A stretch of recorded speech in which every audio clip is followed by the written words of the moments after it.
Steve Tew, welcome to Between Two Beers. Thanks for having me. Very excited to have you. We spoke to a lot of people in the lead up to this. One common theme among them was you better have a Steinlager Classic and it better be cold. And I went to the supermarket and I bought 15 of them, but you're not. You can take them home. You can take them home. You can take them home with But you go to the gym after this? I'm going to the. That's my plan. Thank you. But yes, Steinlager Classic is my beer of choice. Always has been. Yep. And it does have to be very, very cold. Yes. The emphasis on that. What's the cold theme? Just like my beer cold, just before freezing. Wow. Yeah. But we do have a problem at home. If I'm away for a while, no one opens the fridge, they freeze. Right. Good incentive to keep the fridge open. I've left half a dozen in the freezer here. So yeah, you might drive me to a drink by the time we get out. Let's see how we go. There's a real danger in that. Okay, the other common theme that came through is that you're a pyromaniac. Yes. Well, in a very civilised way. I think that's quite a charged comment. Oh, sorry. Yeah. All right. I'll just calm down a little bit. Let's just say that I like to burn wood for warmth and ambience. Yep. And I've got a bunch of, in fact, my family have all become pretty keen on it as well, and got a bunch of mates to do it, and we formed a group around that some time ago, and once a month we sit around a fire and have a largely Steinlager Classic, but there are some renegades in the group who drink other things, but not like to sit around a fire. And the odd fireworks still, I think, relevant. There's something quite primal about that, an open fire, and is it the feeling of like starting something from scratch? I like the whole process, actually. I like chopping the tree down, I like splitting the wood, I like drying it, and then I like to burn it. And I like sitting around talking to mates and family and friends and enjoying it. Pretty simple. I spoke to Pete Miskimmon in the lead up to this, former Sport New Zealand CEO. He said you always have 3 chimneys running at once, and then I had to check what a chimney was. Well, they're called chimeneas, actually. So they're cast iron fires. I don't always light all 3. It depends on the situation. But yep, no. And Pete and I have got a little bit of a tradition. We always take a piece of firewood to each other's place when we pop in for a visit. Is that really? Yeah, he started it. It's a bit weird, but I think that's great. Yeah, well, we do. We're just literally settling on our house shortly, and leaving my firewood in the woodshed is one of the hardest things I'm going to do. Mate, that's cool. Is that? Good news is I've got several woodsheds, so there's plenty of wood dotted around the country. Are you a man of ritual and those sorts of things? Are they important to Steve Tew? Well, mates are important.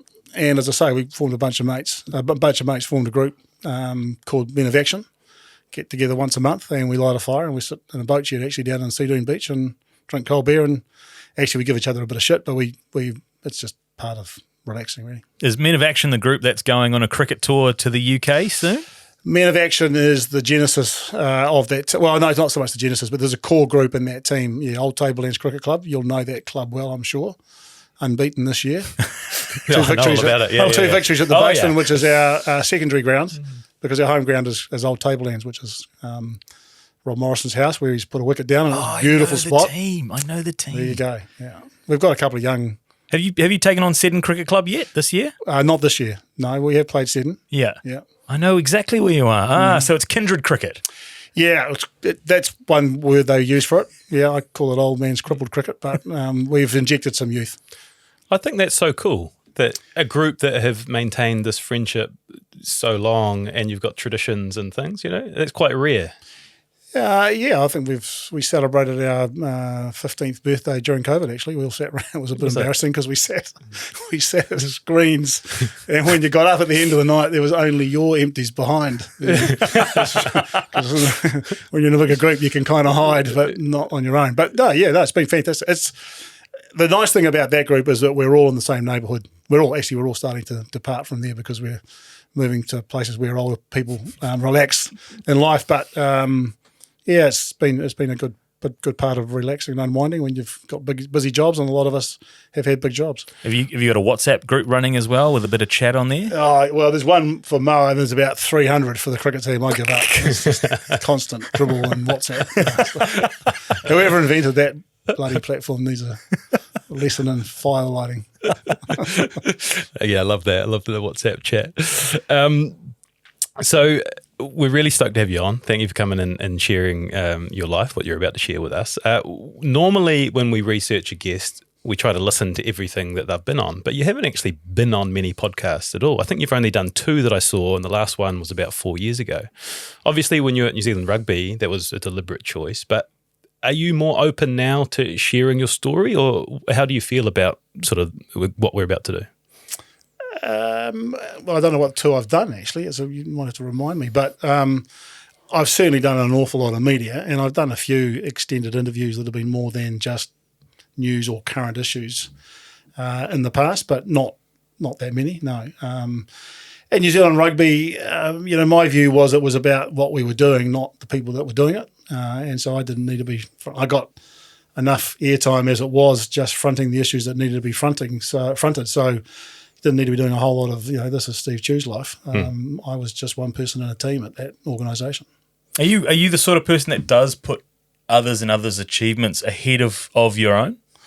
Well, I think we all like to say we do, don't we? I mean, if you're not, then you're an unusual beast, probably in politics. But, I've been very fortunate that I spent virtually all my career working in sport, which I think is a huge privilege because it's got a great purpose, right? Sport does all sorts of things at a community level right through to what we're dealing with now with these young men and women that are going to go to Paris and try and be the best they can be on the world's greatest stage. So to have done that all my life has been a really big privilege. But yeah, for me, it's about the people that you work. It's always been about the people that you're working with on a daily basis and the people that you're working for.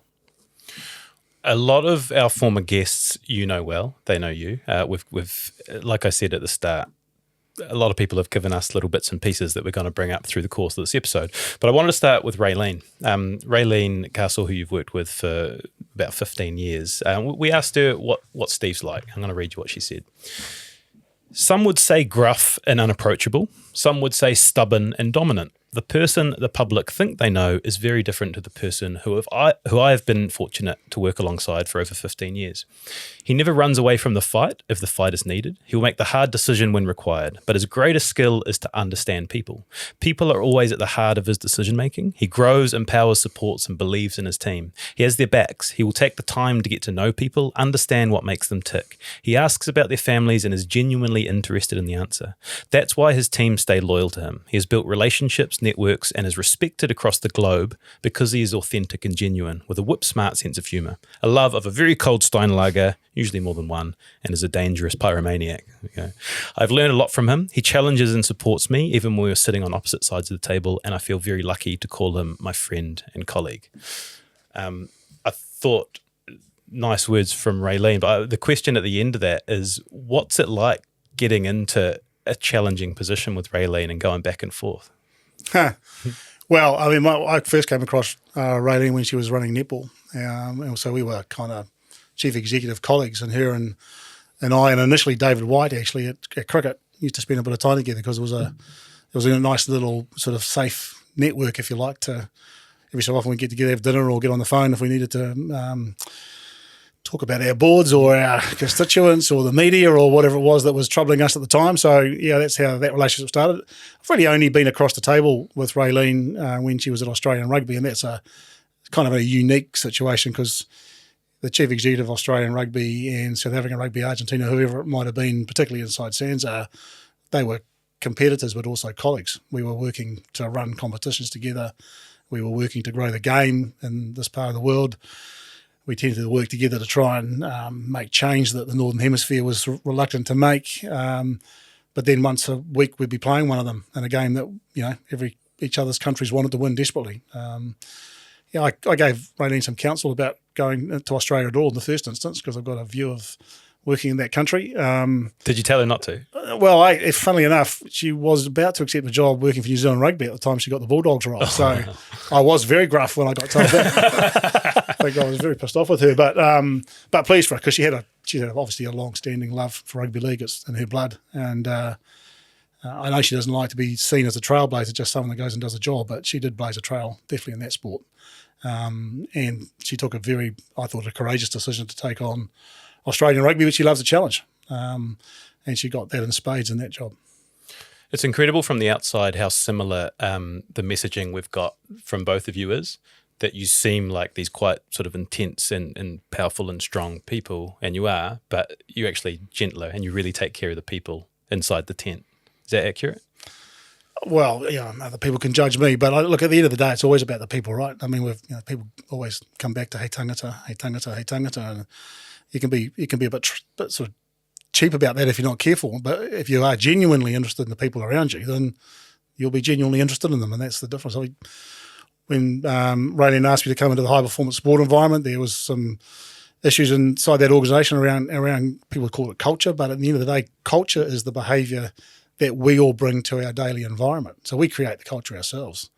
Leaders are part of it, but no more important than every other person. So if you act badly inside your organisation or family, community, whatever it is, then you'll have an impact on that culture. If you act well in it, treat people like you want to be treated, then... So I've always been a big focus on the people, and I mean, that's what we enjoy, isn't it? It's what separates us from the rest of the living animals on this planet. I just want to jump on a point back about that trio you were talking about, yourself, Raylene, and Whitey. David White. When Whitey, is it your mate? Is it? Well, no, I know I'm well enough to call him Whitey when I'm at a cricket game after my time at ND. But is it quite a lonely job as a CEO of a sporting organisation in New Zealand? I imagine there are some challenges, like you say, you could only share with certain people that are on a similar level. Yeah, people talk about that. I think everyone's got a different way of dealing with the opportunity and pressures that come with particularly jobs that are high profile. I mean, all big jobs, whatever you're doing is a big job to you. Otherwise, you wouldn't be doing it, right? And we should keep that context, because I did my job at New Zealand Rugby, but the person sitting at the front desk was our first person that people got to see, and that would make a lasting impression. So his or her job was equally as important. That's the way I've always seen it. I was fortunate. Michelle has always been a huge support at home. We've brought up 3 kids, adult girls now, out doing their own thing. I pretty much, at that New Zealand Rugby job, I used to bike to work every day, and I'd bike home. That was a good way of clearing the air. She'd probably say I didn't always get the head completely clear before I got back, but I like to think I had a clearer head than I might otherwise have had if I didn't do 20K on my bike. But then you get home and you're dealing with 3 kids and what families deal with, right? And as I say, I've always had a good bunch of mates. The group in that Moa group are the more contemporary lot, but I've got old school friends that we see regularly, Pete Skimmin and his family and brother. They are old mates. We camp every year together. So there's lots of ways of escaping the pressure, if that's what it is. But most people who do big jobs actually enjoy that. It's part of what you do it for. Are you the kind of guy that changes into full lycra to cycle home at the end of a work day? You're looking at me. What do you think? I reckon you would. No, wrong answer. No lycra. No, I always wore the big baggies. In fact, I used to ride in the big bright orange baggy parka, so no bastard ran me over. Did you? Yeah. And the pant tucked into the sock so it doesn't get caught in the chain? No, I went a little bit further than that. Cycling gear, but no lycra. All right. Yeah. I mean, you're riding in Wellington, don't forget. But I love the thought of... You actually had to put a lot of clothes on from about April till November. Yeah. You're pretty well wrapped up when you're on a bike. I just love the thought of packing up from a World Rugby meeting and then chucking the laptop in and put the helmet on, the lamp on, and trotting off back home. It's a nice little picture. It's not what I thought of the CEO of New Zealand Rugby. Well, we're dealing with carbon credits now. I'm arguing that for 20 years I biked to and from work. Surely I've got some... You've offset some. I've got some credit somewhere, but apparently it doesn't count. No, it doesn't. Well, you certainly clocked up some airplane miles as well over your time. Yeah, well, that's a good story. My wife used those Michelle was great at it. We'd land at Heathrow. I'd land at Heathrow having just clocked up, I don't know, whatever the air points were, and before we finished the taxi, she'd spent them. Nice. That's a true story. You mentioned your girls. We reached out to your kids in the build-up to this, and I want to read you what Maddie sent us. It's nice. He's very humble about how he got to where he is in life. He didn't have a lot growing up in Lower Hutt, cultural capital of the world, as he would put it. He lived in state housing and not a lot of expectation to go to uni, let alone achieve all that he has in his life. And it's all down to his hard work and determination over the years. I always say it's a good place to start when we're about 15 minutes in, but can you take us back to your upbringing and the sort of the humble beginnings or what that picture was like? Well, I can do. I grew up in Waterloo in a small state house. Mum and Dad both left school when they were very young, so they had very working class jobs all their lives. Worked pretty hard. Dad had 2 jobs. My my fondest, well, not my fondest, one of my memories I recount is that was he never owned a car, so we went everywhere on his bike. So he used to dub me on the crossbar, and it was 6 o'clock closing days. So we'd go to he'd actually dub me on a Saturday. A regular Saturday would be dub me from Waterloo to Strand Park, where we play most of our games as a kid. Dub home, have lunch, dub me back to the Hutt Rec to watch those days Hutt Rugby Club play. Became Hutt Old Boys and now Hutt Old Boys Marist. And then a pub across the road called the Bellevue, which I'm sure you've been to, because if you haven't, you should. Cultural centre of the universe that Lower Hutt is. And he'd go in there and leave me in a tree outside it with a bag of chips. And he'd do the 6 o'clock swill, and then he'd put me back on the bar and bike me home. And I don't remember much lighting on the bike either. So Always got home safely, though. yeah, but look, it was. I mean, the thing about my childhood that I recount to anyone that's particularly interested is it's not so much about what mum and dad had. They, in sort of material terms, they knew that the thing that had held them back was education. So they were very keen for us to get a decent education. And I really struggled to start with. I'd spent 2 years in sixth form, and in fact, if it wasn't for Pete's wife Sue, who gave me her notes after I didn't get accredited the second year, which I went and studied because mine were crap, I probably wouldn't have got to university. And I didn't go straight to university. I spent a year digging holes. When you say you repeated sixth form, yeah, you had to do it twice if you didn't get it the first time. yeah, so you failed across the board and then had to repeat. Yes, and they used to accredit in those days. Yeah. And if you got accredited, then you didn't have to sit it. Most people in the second year got accredited because they'd learnt the ropes. Most people in the first 15 got accredited. Mm.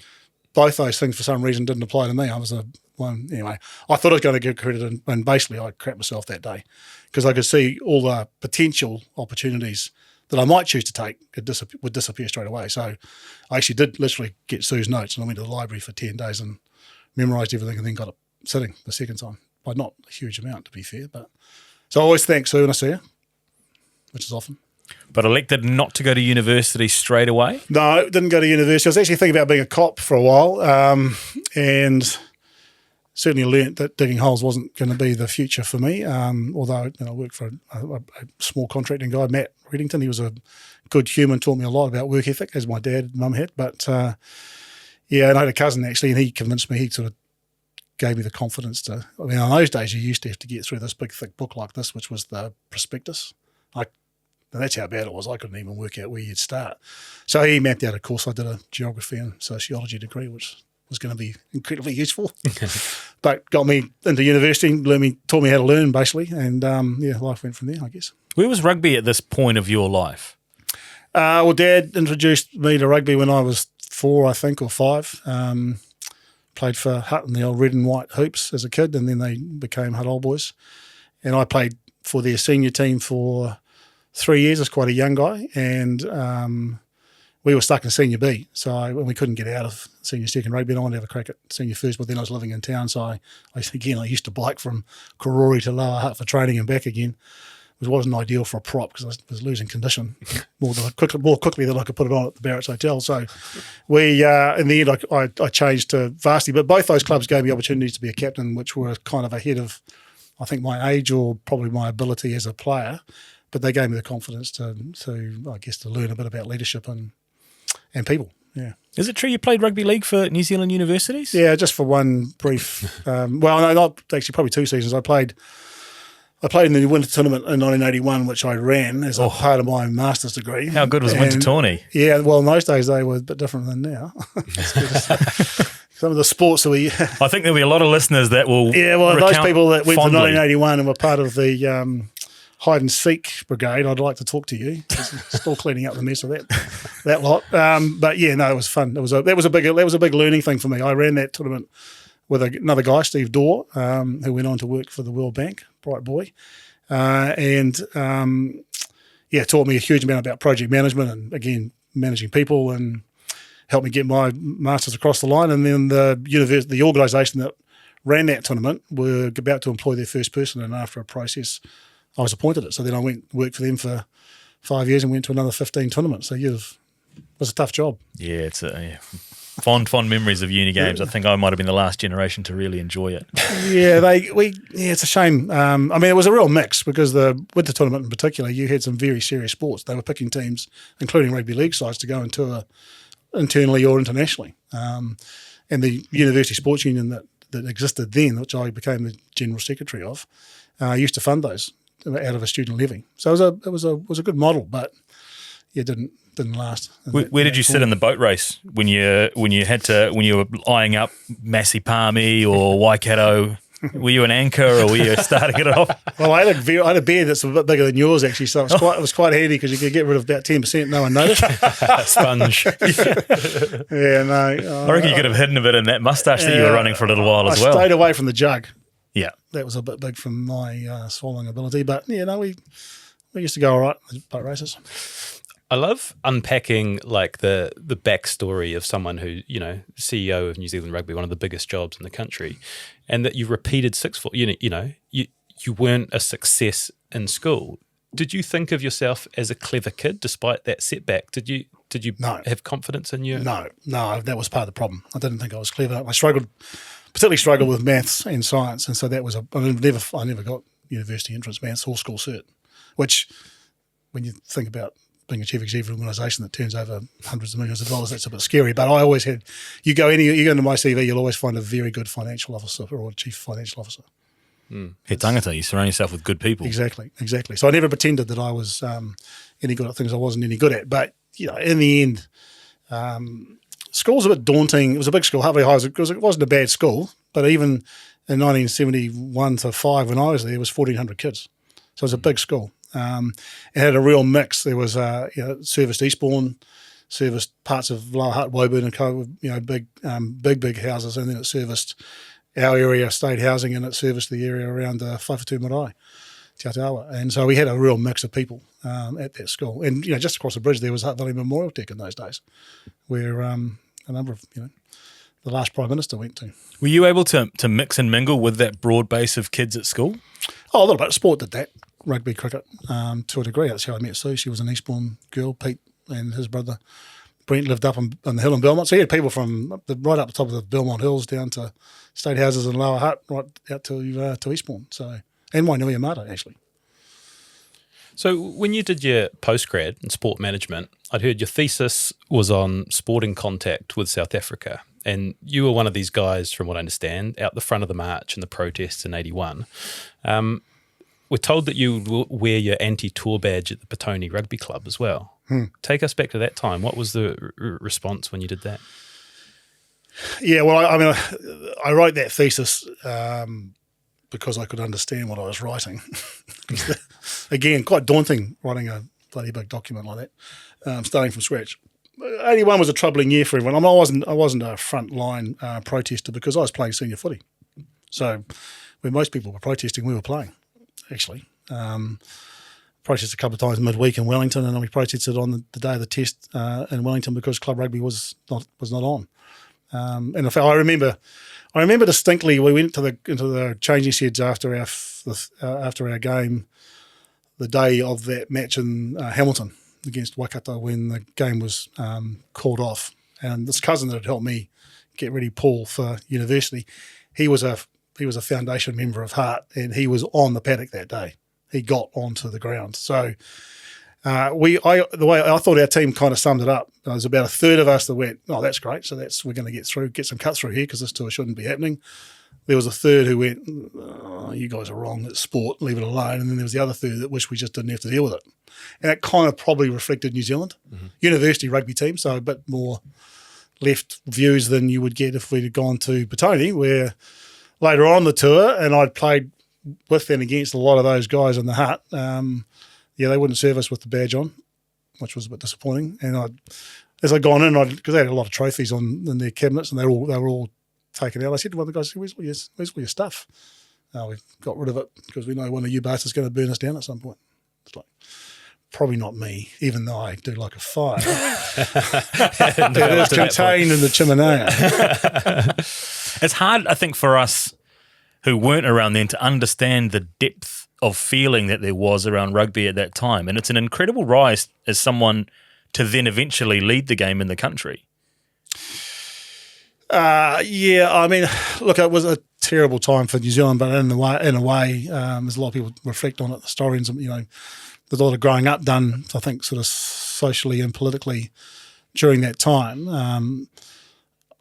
I reflect on it now and can't help feel kind of vindicated, right? If you see what happened in South Africa when Mandela was finally released and how that country prospered under his amazing leadership. But there's very few, for me it was very simple. There are very few things that we as a country can do in the world that has an impact.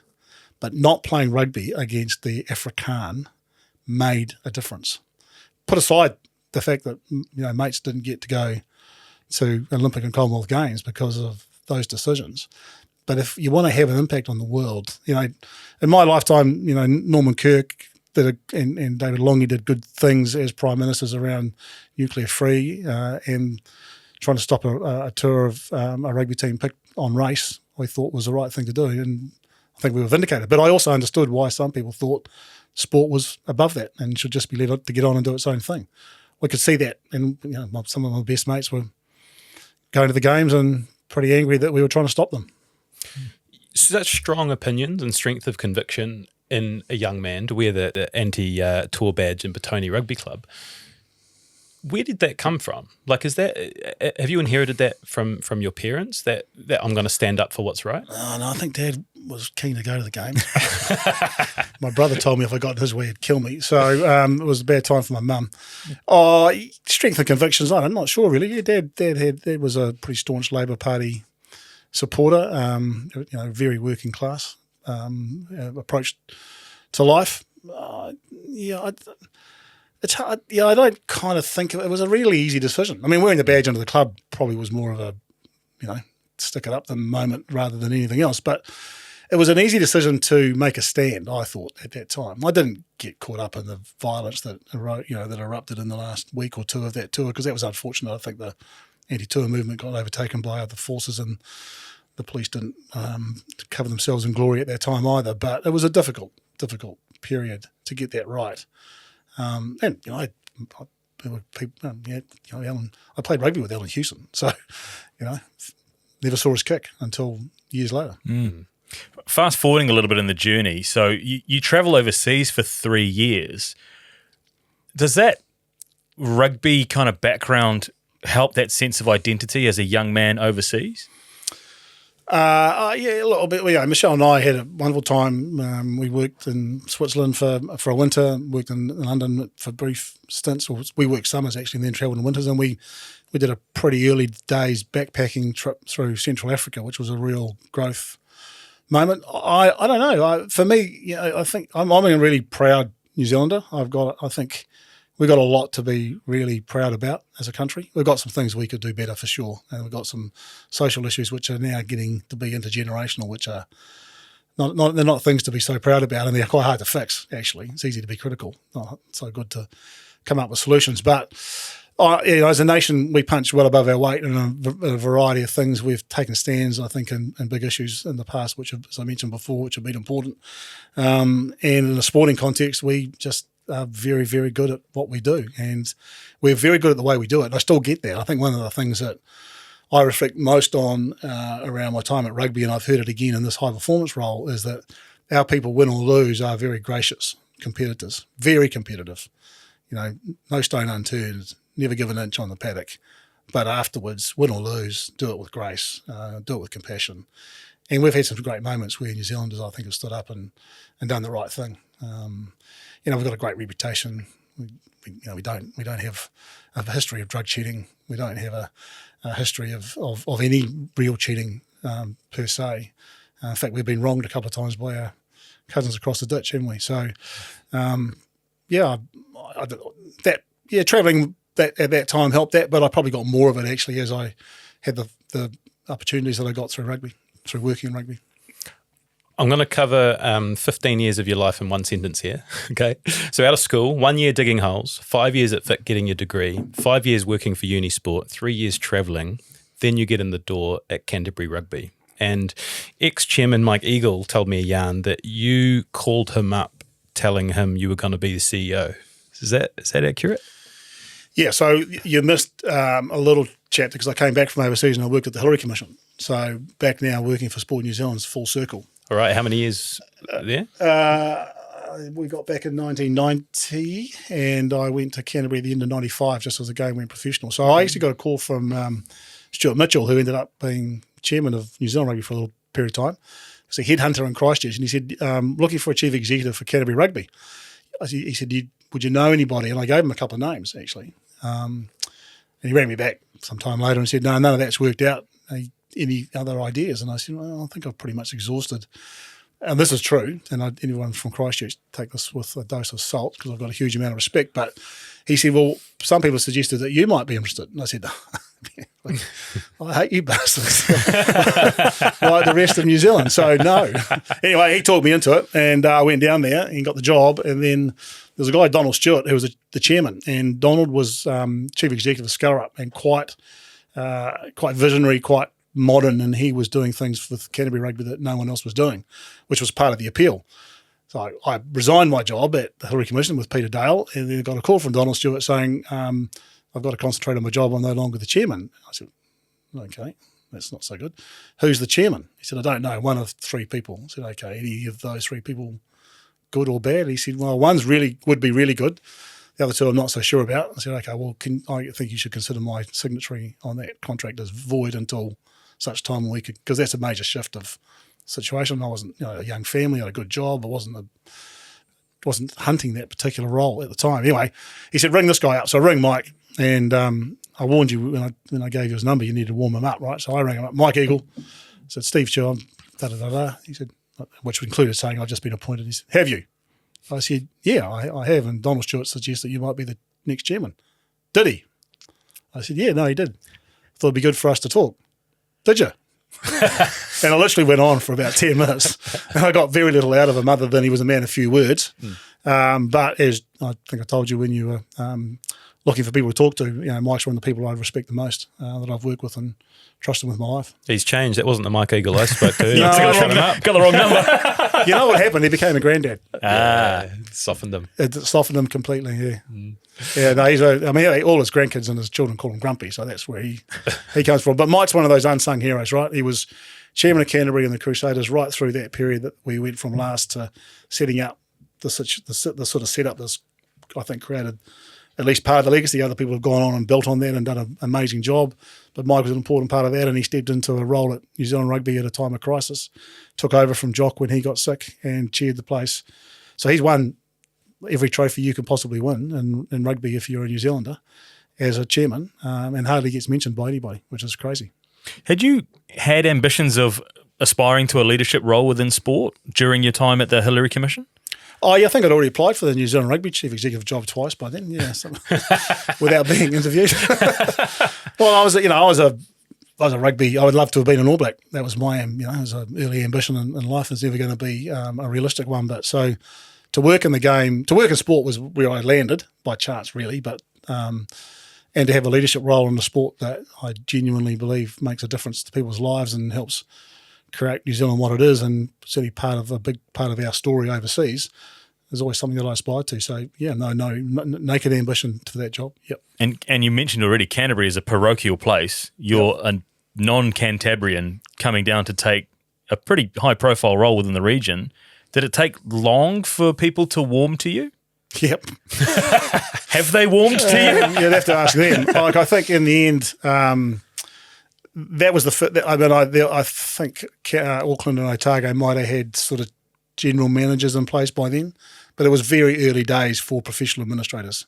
So there's a guy, Warren Barbarell, who was a kind of, I think he started off as a secretary of Canterbury Cricket and Canterbury Rugby at the same time, and he'd morphed into a senior administrative role, and then they'd appoint a commercial manager, guy Warren Goddard, who actually, again, doesn't get quite the credit he should for the money that he managed to raise, which helped us build a team from last to first.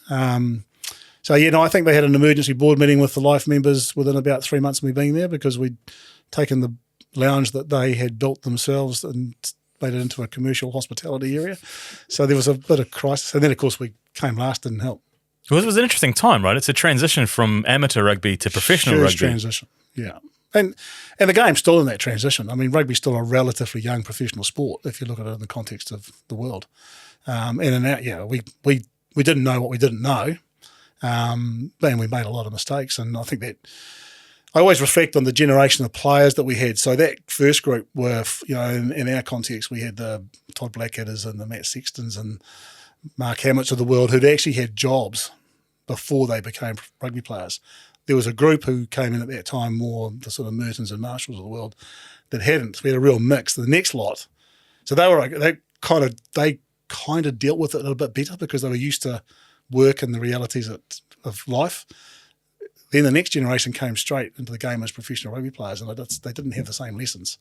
And it took us a while to get that right. But one of the things I'm sort of most proud of is that we did a lot of work on that whole player development area that's ended up being an important part of what the Players Association now run for New Zealand rugby. But we certainly set a lot of that up in the early days because I was very fortunate. When I got that job, I was about to do a study tour for the Hurry Commission, and I went and saw Pete, Chief Executive, and said, I can't go because I've resigned. He said, no, why don't you go, because someone's still got to do that research, and why don't we turn it into a kind of a dual thing. They could maybe pay for some of it, and you do it, which is what they did.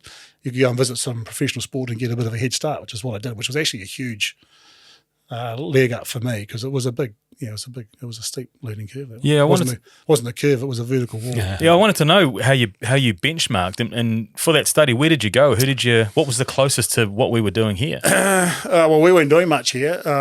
Michelle came with me with Ruby. He was 18 months old, so it was an interesting time to travel. I actually went to a few different things. I went and met the people that ran the New York Marathon. I went to Madison Square Garden.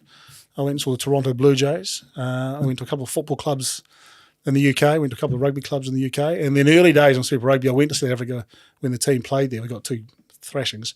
And I went to the Sharks, actually, and the Natal was way ahead of its time, and they had a chief executive there who'd been in place for quite a while. They were effectively running professional rugby before it went professional.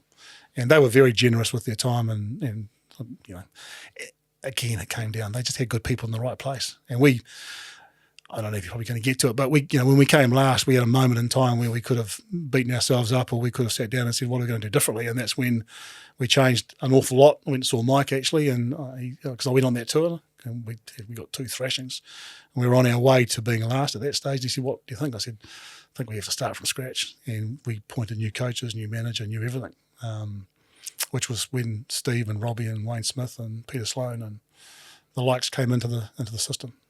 Yeah, we're going to get there soon. Before that, I want to talk about Steve and Steve, because 6 years at Canterbury and the Crusaders, Steve Hansen, who now is a very good mate. And before we turn the mics on, you did a very good Steve Hansen impersonation. Hoping we might be able to get that one back. But don't know about that, son. There we go. All right, to start. Has he always been so verbose? I don't know if you've done this research, but I first met Steve because Mike went on a trip to Brisbane with the Canterbury Tens team, which Steve was not the coach of, and who tried to become a coach of but was told he couldn't go.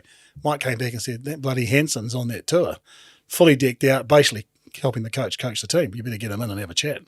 When he left, we had a plan for the development of an academy, and he had a job. That meeting? Pretty much. Wow. Not quite as straightforward as that, because if you've negotiated with Steve, you'll know that it's not as quick as that. But literally, he was supposed to come in and be disciplined. I was interested. He was a top coach in the club environment. Old Boys were the best club at the time, and people said he's a guy that you should talk to. We spent, I think, probably 2 or 3 hours just chewing the fat and gave me the benefit of what he thought we should be doing. Robbie was around at that stage as well, and he had some really good ideas. And as it turned out, we needed to find coaches for both the NPC side and the Crusaders, and we were able to. It was a bit of a cut and paste thing. Again, Mike's support was really important, but we were able to give all 3 of the, it was both. So Robbie ended up managing the Crusaders, but coaching the NPC side. Steve ended up being the assistant NPC coach, and that was another conversation that probably shouldn't be repeated. And then he had a full-time job, and the rest of the time he did the setup for the academy and all the talent ID and everything that needed to be put in place. And we got Smithy and Pete Sloan to take over the Crusaders. So I think 4 of the most influential coaches in that era. One of the best things you did across that period was sign Richie McCaw, and that was you and Steve. Can you tell us that story of how that came to be? Yeah, I can. Steve was in charge of talent ID, and he'd identified this kid down at Otago Boys who he reckoned was going to be as good as anybody he'd seen. And he came into my office. There was a quadrangular tournament on at Lancaster Park, and our office was just out the back.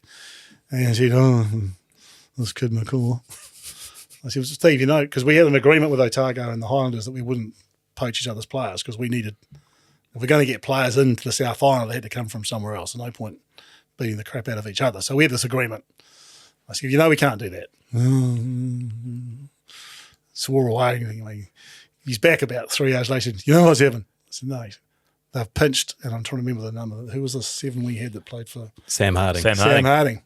He said, they've pinched Sam Harding. I said, who have? He said, Otago have pinched Sam Harding. Now we can go and get McCaw. So, sure enough, they had pinched Sam Harding because Sam was actually ahead of Richie at the time. He was getting starts in age grade teams and whatever. And so we talked to Richie. Yeah, got him up and went out to Lincoln and met the Chancellor. And the rest is history. Well, interestingly enough, I got he got a kick in the jaw in one of the first club games and he ended up with a really badly fractured jaw. I remember his mum and dad came up, stayed for a few days in Christchurch to look after him. So he didn't play much footy in the first 3 or 4 months. Yeah, how soon after that did you realise you had someone really special? Oh, when Steve told me. I trusted people like Wayne and Steve and Robbie and Peter to know what they knew. They were the experts. I could have an opinion about the props, but that would be about it really. But Richie you knew soon you met him, he was a special human, quiet, very unassuming, and Richie's still not the most effusive person when you first meet him. He takes some time to warm up. It's the nature of the man. But very intelligent, very deep thinker. Genuinely cares about the game. The thing I will recount most fondly about Richie is when we've had difficult conversations with the players and negotiating collective agreements, etc., or whatever it might be. He cares about everybody in the game. He doesn't just care about the group that he represents immediately. And the All Blacks was worried about the Sevens. He was worried about the Women's. He was worried about what was going on in provincial, and that's why you see him still involved now. And he's got a contribution to make because he's got a very clear head on his shoulders and he's very strategic, and you don't fly helicopters unless you know what you're doing. I think this is a good place to introduce Wayne Smith. We asked Wayne for a few words. He said, when I got the job as Crusaders coach, my first request was to get Gilbert Anoka on board as a sports psych. I'd worked with Bert for years, but had to pass him off to the Rugby Council as a masseur.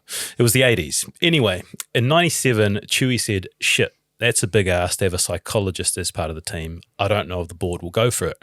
When I told him that it was about to get harder, as I wanted Bert paid as well, he nearly fell over. A week later, he delivered. He actually delivered for me my whole career. Often his initial response was negative when I asked for things, but virtually every time he'd come back with the job done.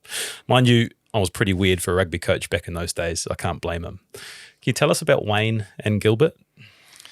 Well, the story they tell, of course, is that Bert got caught out as the masseuse at some point because a board member turned up at a tournament or something. He had to go and buy some oil to pretend he was doing the rubbing. He came back with peanut oil or something of that ilk. Anyway, it was I'm not sure that Bert's actually a psychologist as such either, but you can never underestimate the contribution that Gilbert made to all the teams he was involved in, including the New Zealand cricket side, which he was involved with for a while. So he's a special human. Again, probably doesn't get all the credit he deserves either. But as I said to Mike when I was convincing him that we needed to not only have a mental skills coach or a sports psychologist, whatever he was going to be called at the time, in the team, and that we were going to pay him, I said, if you want Smithy, you've got to give him what he asked for. There's a point where coaches have got to be told no, but you've got to pick your moment and get that right. It was an easy decision. Look, Smithy, he's documented, isn't it? He's going to go down as one of the most humble but all-time great coaches in any sport in the world, probably. And the thing you learn from Smithy is deep loyalty, very considered. And if you give him a job to do, he goes away and done it. But Gilbert and I, we still joke about the Sunday we spent with Smithy at our place in Christchurch when he was coming up the next day for his All Black re-interview, and we were getting him ready for it. And this is what you've got to say. This is how you're going to do it. He turned up and he immediately said, "Well, I'm not sure I want the job." Which, given they had about 6 All Black forwards as the interview panel, was the last straw. So he was gone. So Bert and I weren't very good, frankly. So if you're looking for an interview preparation, don't use Bert and I.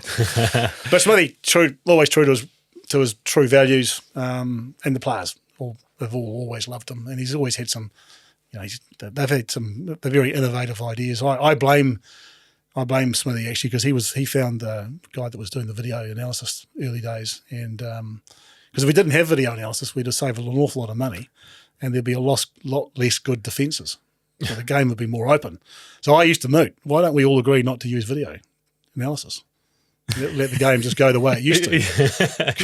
So I blame him for that. But that was a big innovation.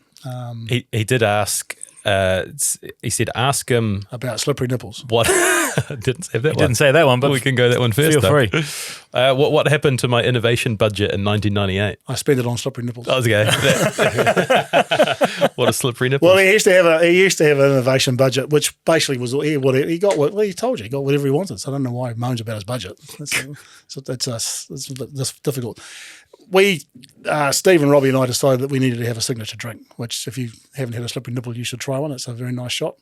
Obviously in moderation, because that's the way we do things between two beers. But when you win a championship, there are a few trays bought, and they became a tradition. Nice. Must have been a lot of trays for that innovation budget, because I know those video analysis guys in the early days weren't cheap. No, they weren't. Take us they back. were eye-watering, actually, some of those things. Well, in those days when no one else was spending money on it. Yeah, right. And it was not a guaranteed success story, right? 96 we came last.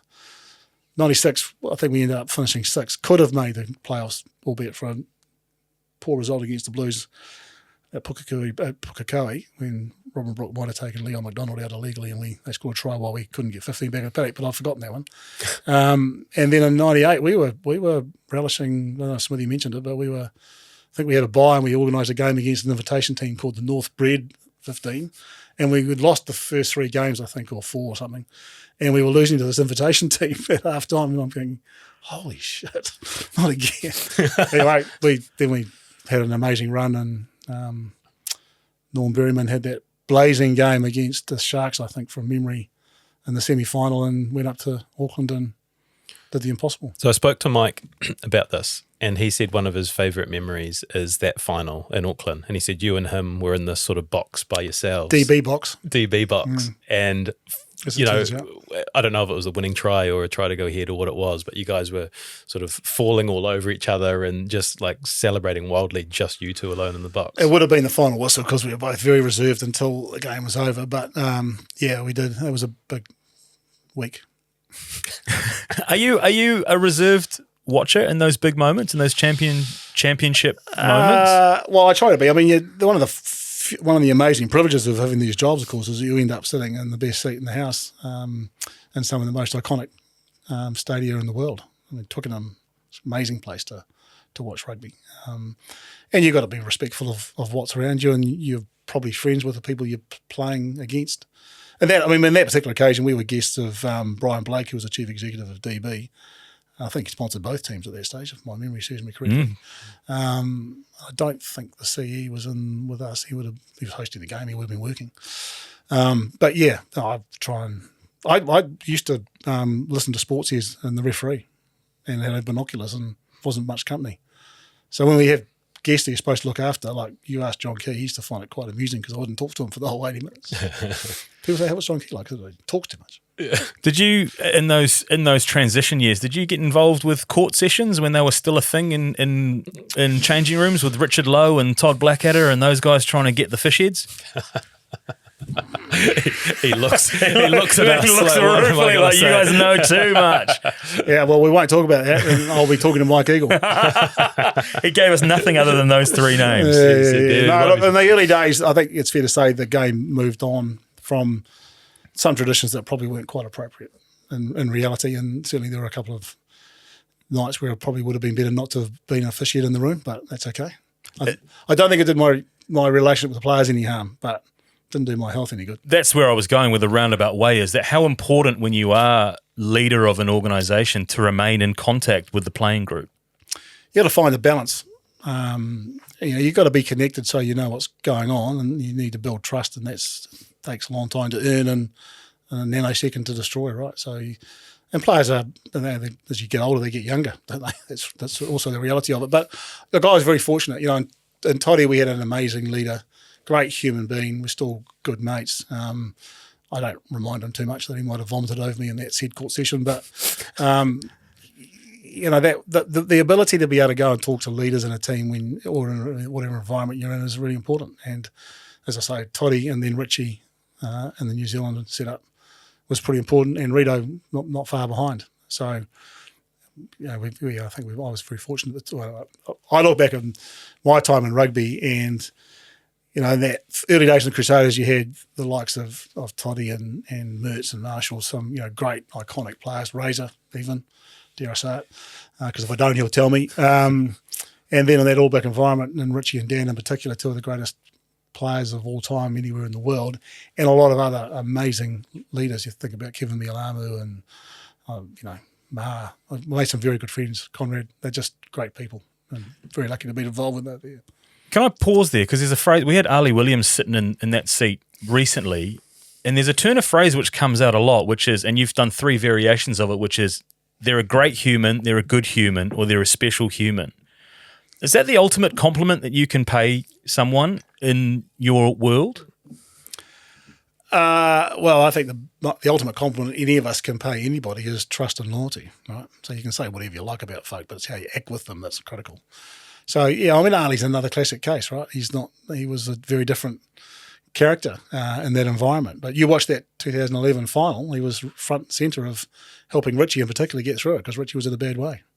I guess that's an ultimate compliment, but it's not what you say about people, it's what you do with them. Bringing you into the New Zealand rugby tent, joined NZ Rugby as general manager in 2001, became deputy chief executive in 2003, then took over as CEO in 2008. But you missed out on the CEO gig to Chris Moller, and then he asked you to come and work for him. Was that a tough decision to have the disappointment of missing out and then go and work under him?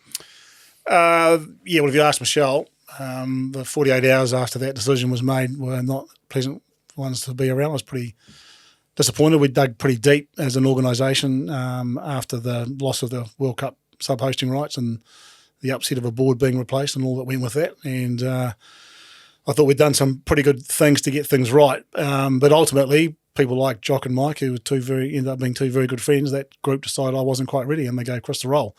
And actually, they were probably right.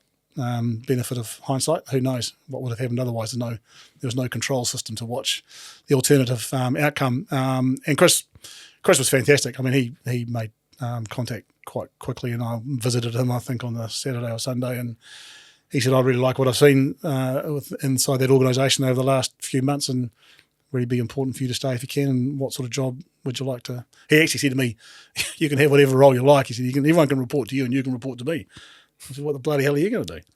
So we didn't do that. but largely Chris was great. Chris, we came to an agreement really quickly, and he lived completely by that. I think I was able to help him, and I learned a lot from him. And then ultimately the board, 4 years on, when I remember Chris said, I'm only going to do it for 2 years. And then he got halfway through that 2 years and he was enjoying himself. And he said, I wouldn't mind carrying on to the World Cup. Would that be a problem for you? And I said, well, it's entirely your call, obviously. But no, I'm enjoying it.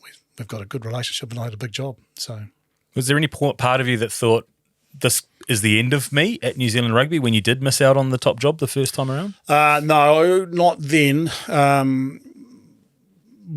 There was a moment when after the loss of the sub-hosting rights, and there was a report written by, at the time, the retired Chief Justice Thomas Eichelbaum, who by chance his children went to Huttway High School.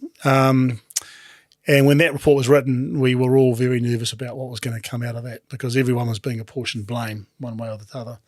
I think I was lucky I hadn't been up in Wellington very long, and I didn't wear too much of the consequences of that failure to build enough relationships with World Rugby and Australia to get through the... But frankly speaking, if I was to write a book and had a chapter on that moment, the Australians wouldn't come out of it well. Mm-hmm. Did that teach you a lesson in the importance of relationship building, the loss of those hosting rights, sitting on the outside and seeing the machine and the politics that works behind those decisions? Well, that was the essence of his report. So he went through it quite clinically. He was a Chief Justice, so you can imagine he did a very thorough job. But ultimately what he said was we were not able to maintain positive enough relationships to get through the issues that were there, because there were some deep issues. The World Cup had been granted, I think, 6 years in advance. the way the costs were apportioned had changed significantly. You had to have clean stadia, which we couldn't deliver. You had to be able to generate the sort of revenue that was necessary to take the cost that World Rugby, or IRB in those days, had decided would now be a tournament cost. We just couldn't do it. And our provincial unions didn't want to stop playing the NPC during the World Cup. So we had 3 immovable objects, and we didn't get any help from our Australian friends to move them. In fact, they took the opportunity to kick the shit out of us. I'm going to go searching for a story here, and it's around 2003. You were interim CEO. What I understand, and you can correct me if this is wrong, but the Adidas relationship was on the rocks, and it required you to go over to Germany and do some relationship building to get it back on track. The New Zealand board had asked you to go over and get more money. Adidas were on the verge of sort of pulling pin, and then you spent I don't know how many days over there, but building that relationship and rescuing that deal. Is that accurate? It's a rough account. I mean, what transpired was that we were in a renewal negotiation. So there was a trigger point for the contract to be renewed. It was a significant contract. The contract that was signed initially was the largest that rugby had ever seen, largely around Robert Louis Dreyfus, who was the CEO at the time, seeing Jonah play and saying, I need him in my stable. And that was... other people will tell you a different story, but that's what I understand to be the main driver for the deal that was done initially. The board that lost their places when the provincial unions asked them to step aside after the sub-hosting rights were working on what they thought was a renewal, and they were trying to negotiate some terms that were better than had been in the first arrangement. The reality was, the intel we got was, in fact, that the Adidas folk were looking hard at our compliance, our accurate compliance with the contract, which hadn't been as good as it might have been, and we're looking for a way out. And so I flew up from Joburg actually to Hertzgenalerach and spent a week there, I think, probably, and yes, built some relationships. And mea culpa, just sat there and said, look, we want this to continue, but how do we make it work? And came back with an offer which wasn't anywhere near what the first board were thinking they were going to get, and presented it to the incoming chair at the time, Jock Hobbs, who asked me a lot of very difficult questions, and then we managed to get it across the line very quickly. It was a time-bound offer. And the lesson I learnt, or the reinforcement, I guess, was it was about the people and the relationships. And so I made a habit of going to Herzo virtually every time I was in Europe for anything else. So I'd always make a side trip, go and built some very strong relationships with people. And I've got, 2 or 3 very good friends that come out of that. Is the key to those sort of relationships less sitting across the table in the negotiation and more getting to know the person, getting to know the people behind that, going back to that he tangata proverb? Yeah, always a bit of both. I mean, you've got to sit around the table and they're a multinational, huge German company which comes with a culture of its own, but they're a sports company, and this, the whole thing came from Eddie Dazzler making boots and his brother, him having a scrap. One went across the river and founded Puma, and ironically, the new chief executive of Adidas came from Puma recently, and that's why they've re-signed the deal. You ask someone else that story, but yeah, no, it's both. And I got to know 2 or 3 of the folk really, really well, and we used to invest a bit of time and money in those relationships. So we would host, if we could get them to New Zealand, that was always a bonus. So I sat next to Herbert Heine, who was the chief executive for most of the time that I was there. Really, really great human being, but tough man, really tough businessman. And when I first turned up and we negotiated that contract, I said, look, we're on track. 2007, we're going to be the best team in the world and we should win the World Cup. Clearly we didn't. And then when he came, had lunch with us in Paris, actually, he said, right, you now owe me 1 World Cup. Wow. So when I made sure it went to Herzo quite early on in its time with us in 2011 and went back in 15 just so we could reinforce that we were now 2-1 up. But he went back a bit further in the contract. So we never quite got in the positive. But, Mike Reel, who was the key contact I had, unfortunately also died of cancer during the time that I knew him. He became a very close friend, and he was Herbert's right-hand man. He if you wanted to know what was going on in FIFA, IOC, Bayern Munich, Real Madrid, Mike, he was always very discreet, clearly, but he knew everything that was going on in sports marketing in the world that Adidas had anything to do with. And just a really nice guy. He came out for the final, so he was sitting next to me in 2011 when we won that game. Herbert was out for the semi-final, went back. So that's the commitment they made. Both of them flew to the other side of the world for a weekend. In those initial stages of that relationship, how much did they really know about rugby? You mentioned, you dropped the name there, Jonah, which I'd love to pick up on at some point. But was there an education piece around the sport and what it meant? Or did the team's history and legacy, is the word that always gets used, help cement that? I think the All Black story tells itself to a point. I think exactly the same. Well, I mean, the Adidas relationship was in play when I turned up, so I wasn't starting from scratch. But the AIG deal was a bit different. That was a very cold sell because they knew nothing about rugby. But Adidas understood sport. There was a French influence at the time the deal was done. They understood rugby. But actually, by the time I got there, if you go to headquarters in Adidas, an enormous campus, amazing place, incredible, and they've grown exponentially since I first went there. But even then, you go around the place like it's building after building after building, and there's lots of apparel and shoes and gear and stuff. And every so often, you just see a little slither that you could say was rugby, like a little bit of black gear or. So, I think the most challenging part of the relationship initially was that we did a head-to-toe deal, which was the last one I think to be in play in world sport, because players have probably rightly now own their feet. It's a tool of trade. I'm not sure whether they negotiated that in the renewal, so I better be careful what I say, because I know Rob Nichol loves to listen to every word I say. But in those days, it's fair to say that the German footwear makers could not quite come to grips with particularly the Pacifica foot size and shape. I mean, it's your feet, Shay. Yeah, wide boys. I'm thinking of. I struggle with Eddie, actually. I'm thinking of a couple of players whose feet were as wide as some football players are long, and you can't make a football boot that holds up under that kind of pressure if you haven't seen it before, right? So we went through a huge exercise getting that stuff right, and people like Pete Gallagher, who was the All Black physio for a very, very long time, had a lot to do with getting all that stuff right. But they're a performance company. They're not an apparel company. They're a sports performance company, and they want to be associated with the best. And the All Blacks are, by most people's judgment, in that class. You mentioned the AIG deal. Like, when you're a New Zealand Rugby CEO, you obviously celebrate the on-field success. Like, when a deal like that gets over the line, there's obviously so much that's gone into it. How are you celebrating that?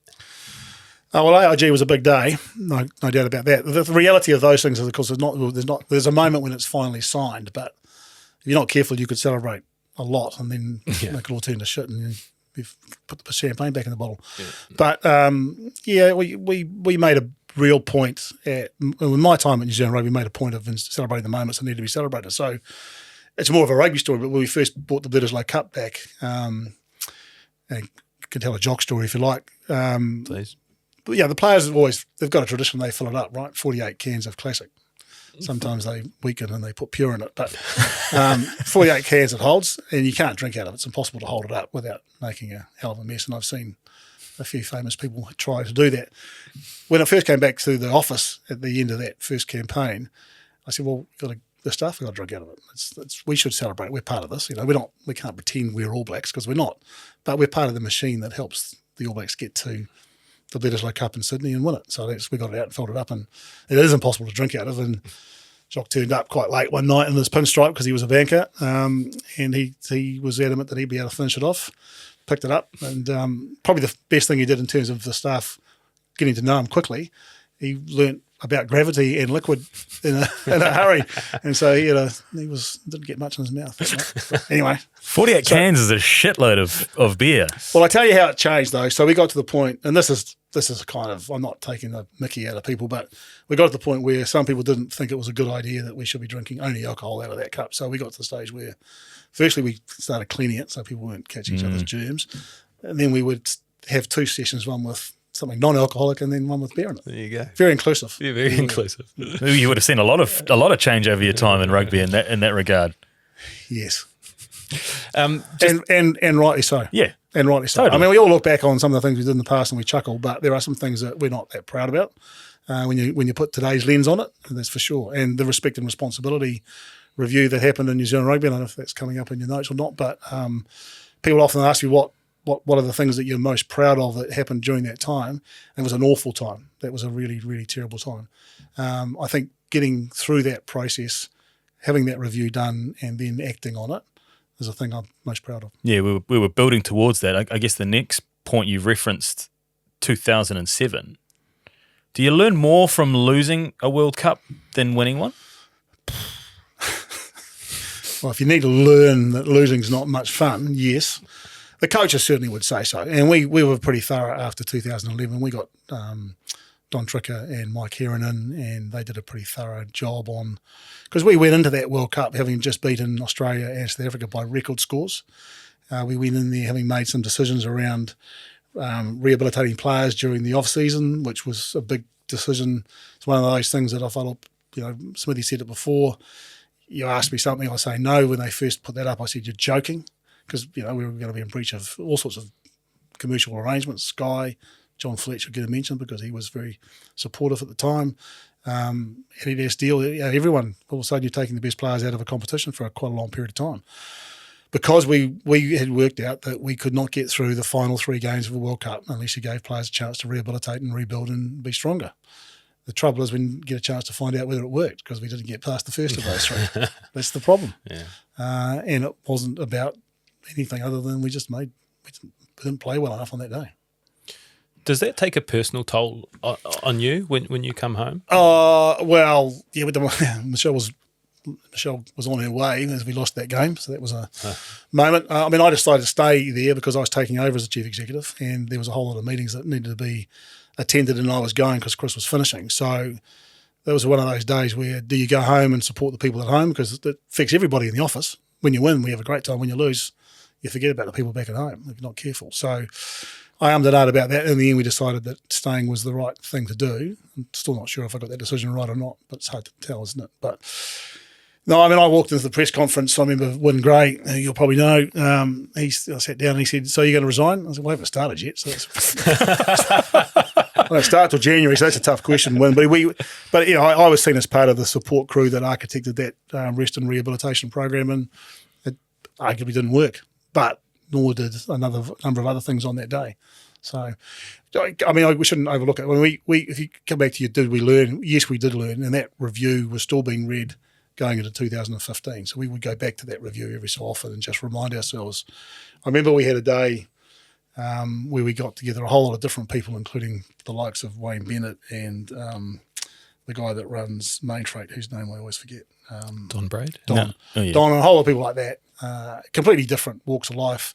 And we sat there, Richie was there, Steve, Graham, Smithy. It was after we'd done the reappointment. And we just had a real brainstorm about what we could learn from that experience. And that was, that was a huge, but, for one more kick from a Frenchman, it would have meant nothing in 2011, right? It was huge. And I wonder, as a adopted Cantab, how much grief did you get for electing to stick with Sir Graham and the crew and not going down the Robbie Deans route? It's one of those decisions that probably split not just the Canterbury province, but most of New Zealand had a view on that. At the end of the day, the board made the decision. Clearly, I was part of the process, and you have an influence. There's no doubt about that. Jock stood aside because he and Robbie were best mates, married to Robbie's sister. So Mike chaired that process, and it was difficult, but in the end, what we were presented with were I think we had 3 candidates, or 4, if my memory serves me correctly. And the best candidate through that process presented himself as Graham Henry, with Steve Hansen and Wayne Smith still committed. And that is the package that was chosen. And Robbie didn't come with a confirmed package, which was an interesting approach. And I think that counted against him to a point, but other people will have their own reflections on it. If we hadn't have won that final in 2011, would have people said it was a good decision or not? Who knows? But what does it look like, that 2011 final, as the CEO of New Zealand Rugby, when that final whistle goes? Do you have obligations? Do you have work things you have to do before you can celebrate, or are you just straight into it? No, it'll depend on who you ask as well. There's 48. Oh no, how many in William Webb? It would be less than that, wouldn't it? A lot less than that. No, I mean, for me that day, I mean, it was a Mike and Francis and Michelle and I had a photograph as we were on the way out of the hotel to the final, big moment, right? But that was a culmination of an awful. It wasn't just that game; it was the whole country had hosted successfully an event that a lot of people thought we couldn't deal with because we're too small. And it was the first. I mean, we had Lions tours before, but and in fact, the 05 Lions tour was a major reason why we got the 11 World Cup because we were able to host that so successfully, right at the time that the bidding was being done and then decided upon.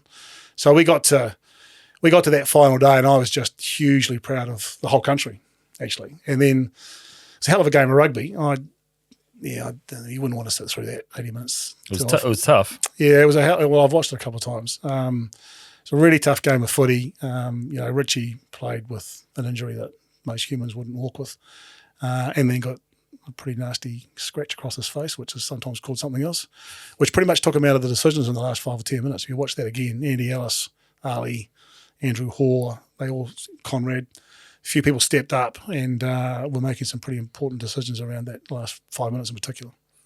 You spoke about But you've answered your question. Yeah. There was a lot of work to do, and no sleep. No sleep. No sleep. Might have got the captain home quite late. Was there emotion? Like, are you an emotional guy? We're talking about this culmination of work. Does that come pouring out?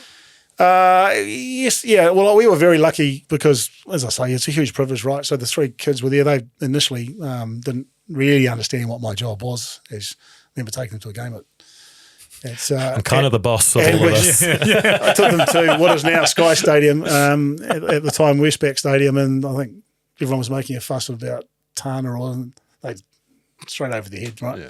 But they weren't going to come to the World Cup. In the end, they ended up flying to Auckland quarter semis and finals. We had Michelle's mum and dad with us. So yeah, there's some emotion around that because you've got your family there. You worked bloody hard, but as I say, for me, it was about the team and the country. We did well. It was an amazing winter. You did. How quickly before you go into business as usual 9 to 5 after that win? We had 3 parades and a couple of sessions to get through, it's fair to say. Did you, similar to the Blitters Low Cup, did you take William Webb Ellis Trophy to the office and people enjoy themselves? Yep. No, actually, probably my worst relationship with the people that run what's now called People and Culture, but they were our HR team. So we got back on the Wednesday, the team came back and had photographs with the staff. And actually, Horry was about to steal a trophy and put it back on the bus. I had to go and get it off him. And there was time to get them home. They'd had a long, mad Monday, Tuesday, Wednesday, and they needed to rest and get back to their families and do what was right. Was Owen Franks really in the gym the next morning pushing Frankie would have been. Yeah, is that like an urban legend? No, Frankie would have set his alarm for 2 a.m. that morning, got up, had his protein shake, and then got up at 7 and been in the gym. I guarantee it. Yeah. No question. Once or twice I have been known to be sitting in the team room when he's been up having a protein shake. Anyway, what were we talking about? So we in the end, we went back outside and we had we used to call it the Corrie Lounge. We had a bar and a coffee machine and where people had lunch, and centre of our sort of social hub for the organisation. We put the cup and I looked around at the people that have been organising things. I think, well, we've got 2 choices. We're all going home to bed or we're having a beer. So we had a beer and microphone, told everyone to come up, and at 5 o'clock, the whole place just going off. Of course, no preparation. No one had worked out how they were getting home. We hadn't fed them anything. Yeah. Next day I was in big trouble with the HR and crew. Never mind. That's good. That's good that the CEO can get in trouble. Yeah, I was in trouble. Not above the law. I was in trouble. Anyway, no one got hurt. Yeah, very good. We might have paid a lot of taxi fares that day, I think. And so you should. Yeah. People work bloody hard on that behind the scenes. And does everybody celebrate? No, everyone celebrates in their own way, and that's the thing. In an organisation, we had a thing at New Zealand Rugby. I've talked about this recently with some colleagues that we had what we called a balanced scorecard. So every year we would work out what was important to the organisation to achieve, and that would represent a proportion of everyone's KPIs for the season, and that would determine your bonus. And so you could be on the front desk or on payroll at the accounts, wherever you worked, and if we didn't win the Blitters Low Cup, you would get less of your bonus. So there was actually a connection to everything, not just the spiritual thing. But I remember, when we won the hosting rights in 2005, calling back to the office, and they were just having the most amazing time. But then the work started. We didn't have enough beds to host a World Cup. You might remember there were boats and harbours and What a wonderful time that was. 2000. Where were you? Were you here? I was here, man. Did you go to the games? Some of them. you're both too young, aren't you? No, I was there. I was all over it. It was great. Michelle and I walked down Auckland on the morning of the opening game against Tonga, and I wasn't completely sure that New Zealanders would actually go, this is a positive moment. I thought, because we were a bit hard on ourselves at times, right? I was really nervous that would be the case. But actually, you went down to that waterfront. We had two people. We had a problem, and we got the minister had to step in, and That's right. Minister McCauley was a bit grumpy at the time with a few officials, but actually it was a good problem because we ended up with 100,000 people down the waterfont before the game started. And I thought, shit. Yeah. Actually, I used a stronger word than that. Said to Shelley, I said, this is going to work, I think. And it did. We sold most of the games out. People adopted teams. We got great feedback from everyone that came. The only really negative about the whole thing for me was DC not playing in the last two in the finals because he deserved to be there. So from highs to lows, we kind of hinted at this before, but 2016 was a real year. There was the Chiefs Strippergate, there was the assault case with the young Wellington player, All Blacks bugged in Sydney, Aaron Smith's toilet thing. Was that all in 16? That was all in 16. Jeez, we were unbeaten that year too. Yeah. All Blacks. Yeah, but it fades into insignificance sometimes with some of those other things, right? People want to throw stones.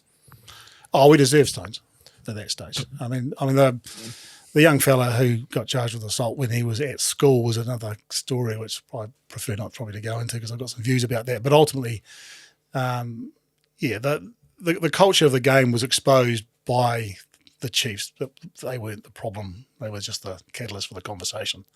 And we got a few things wrong. We, with benefit of hindsight, we would have gone back and reviewed those incidences in a different way. And I think some journalists took an opportunity to really hammer some points home, which might have been fair, might not have been fair.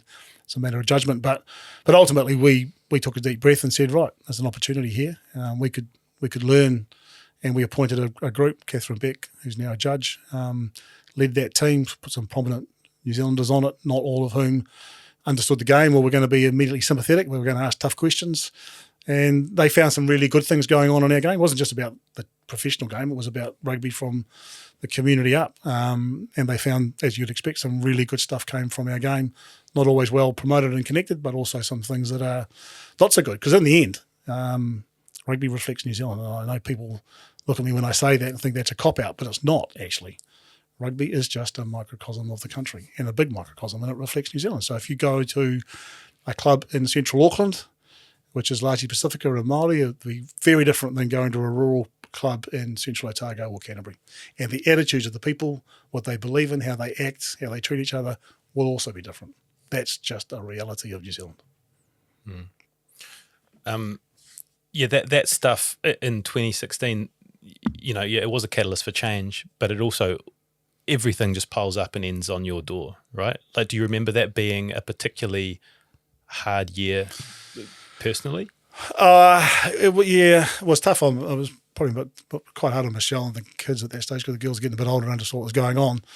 It was tough on the people around me at work as well. A lot of people take it personally. I remember walking into, this kind of dawned on me that it was a bit more, well, I knew it was serious, but I didn't realise that it sort of captured people. But in the All Black environment, whoever's got the biggest suite, which tended to be either Ted or Steve, whoever won the race to the largest room in the hotel, would have all the management meetings in there because they'd have enough room. And so I think we were in Hamilton or somewhere, and we went back for a glass of wine or something after a dinner, and on the whiteboard they had the key things for the day. Someone check on Tew. Yeah, it was serious. I don't remember anyone doing that, but anyway, at least they thought about it. So it was obviously as I say, you put in a role. In the end, there were times during that process where I thought I might have been. If there was a time where I thought I might needed to have been the casualty to give people some space, that was probably it. Someone needed to take some blame at some point. Yeah. Not sure what for exactly, but. Yeah, but are you're just the designated body that fronts some of that stuff, right, and takes the bullets? Well, I've always believed that no one wants to see the spokesperson for Air New Zealand when a plane doesn't work, and therefore no one wants to see the spokesperson for New Zealand Rugby when the Chiefs have a stripper. So I always fronted when it was appropriate to front. We had a strong comms team, good people that had knew what they were. Joe Locke, who used to be in the All Black environment, very strong intuition about when it was time for a coach to front or a player to front or me to front, and that's how we worked our way through those sort of things. But people often ask what you do as a chief executive. You take the blame. That's your job. Mm. The relationship with Steve Hansen, we're sort of 15 years or so down the track from when we first talked about him, that friendship but also business relationship, did that come with its challenges? Did you have to separate the friendship from some hard calls at times? Yeah, but it wasn't just. I mean, I remember when Steve was supposed to be the head coach of the Crusaders for another couple of years, and he rang me on a Sunday. I was mowing my lawns, and we lived down a back property up in Papanui. And he said, "Are you around? I've got to come and see you. This won't be good." And he literally drove in, so he'd rung me from outside, and he just signed with Wales, and I thought he'd sign with us, and he hadn't actually signed his contract with New Zealand at the time. So we'd been through a few things. So, you have moments where you've got to put your friendship aside. When he wasn't appointed in 96, we weren't that good of mates at those stages, but that was a difficult night. I go into his house and to explain that Robbie got the job, but we had a plan for him. And they weren't a natural fit at that time together. And then, when we went through renewal conversations, he's got the expectations that weren't always achieved, but agents get involved as well. So, but we've had the thing that probably tested our relationship the most was around the bug in Sydney, because no one could ever explain that. It was just really an odd thing, and we never did. Mm. So, does that relationship now? I know you guys are still friends, and you got places together near each other in Wanaka. Does the relationship transcend rugby? Like, do you get together and talk rugby? Let's put that into context. He's got a place in a gated community on the hill overlooking the lake. Okay. And I've got a modest crib down in town. Okay, good to clear that up. Yeah, right. No, look, we're good mates. We don't actually talk all that often at the moment. He's in Japan. But I know if we even needed him, he'd be there, and the same applies. And we do catch up. It's great. Well, we talk a bit about footy. We talk about our kids. We talk about what's going on in the world. Yeah. Do you take a bit of firewood around to his place and he brings a bit to yours? He's not a great burner, actually, Steve. I don't know that he's got an open fire up in his place, and he must have one on the side, I guess. But no, he's not. He's not one of the. Yeah, it's not one of you. Not one of the chosen few. He's keen on a glass of wine. So, we've got family's got an interest through my wife's with Maud, which is a Wanaka-based, bit of a commercial, Wanaka-based, very, very good wine. I know he's a very loyal supporter of that. So he always take him something out of the library. We're getting the home straight now. I've got a few people to bring in, and I want to talk about leadership. And Kieran Reid, I think, is a pretty good person to bring in on this. He said the good thing about Chewy was he was always around whether we won or lost. It was nice having a boss who showed up to press the flesh, so to speak. I always respected him for that. He was always open for a yarn to understand what we were going through and how much goes into getting the AB's machine humming.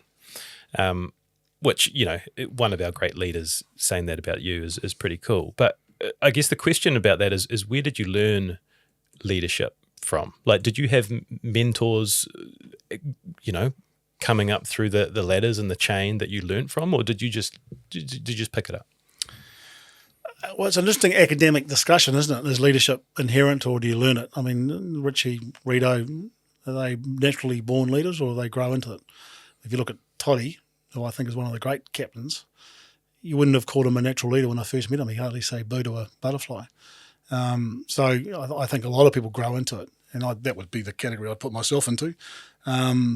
I don't look at a particular individual and say that's where I got most of my experience from. I think I was very fortunate. I mentioned Peter Dale in passing before. I think Pete was the CE at the Hillary Commission when a really strong cohort of young sports administrators worked there and have gone on and done great things. Kieran Smith, Katie Sadlier, Alistair Stanley ran netball, Hamish Gray ran Scottish golf forever, John Doig still running Scottish Commonwealth Games Association, Howie Tamati, Waitamanu, a lot of people went on and did a lot of stuff all under Pete's guidance. So I could never talk about my life and sport without mentioning Pete. And then learned a lot from Mike, learned a lot from the coaches, learned a lot from players, learned a lot from my wife, learned a lot from everybody. I think you should be learning from people all the time, right? Just little bits and pieces and pick them up as you go. Do you find it easy to switch off You know, when you're in these high-powered roles and there's so much going on. Well, the nice thing about, I mean, it's nice to hear stuff from some of these players, but the nice thing was if you got the balance right, you're always welcomed into that environment. So I make a point of going, because in the end, you call me a pyromaniac, I'm also a bit of a rugby fanatic, right? So I still watch rugby for fun, and used to get on long flights and watch replays of tests because I get the IT boys to load them into my laptop. Yeah, really. Still, just drives Michelle mad. Go to the movies? Nah, I need to watch that. A couple of rugby games I haven't seen yet. Anyway, put that to one side. You go into that All Black environment, and I didn't do it anywhere near as much as I should have with the Sevens or with the Black Ferns, but for a whole lot of reasons probably, but none of which are good excuses now. But in that All Black environment where we spent more time, you could go in there. I could go and spend a day or two or part of a week, and I just immerse myself and become one of the extra hands and help set training up, clean up afterwards, make the shake, whatever. You just become one of the staff, basically. And you learnt more in that time and got the connections with the players than you could in any other stage. So, yeah, that was a good switch off. And then I go back to my friends and family. Mm.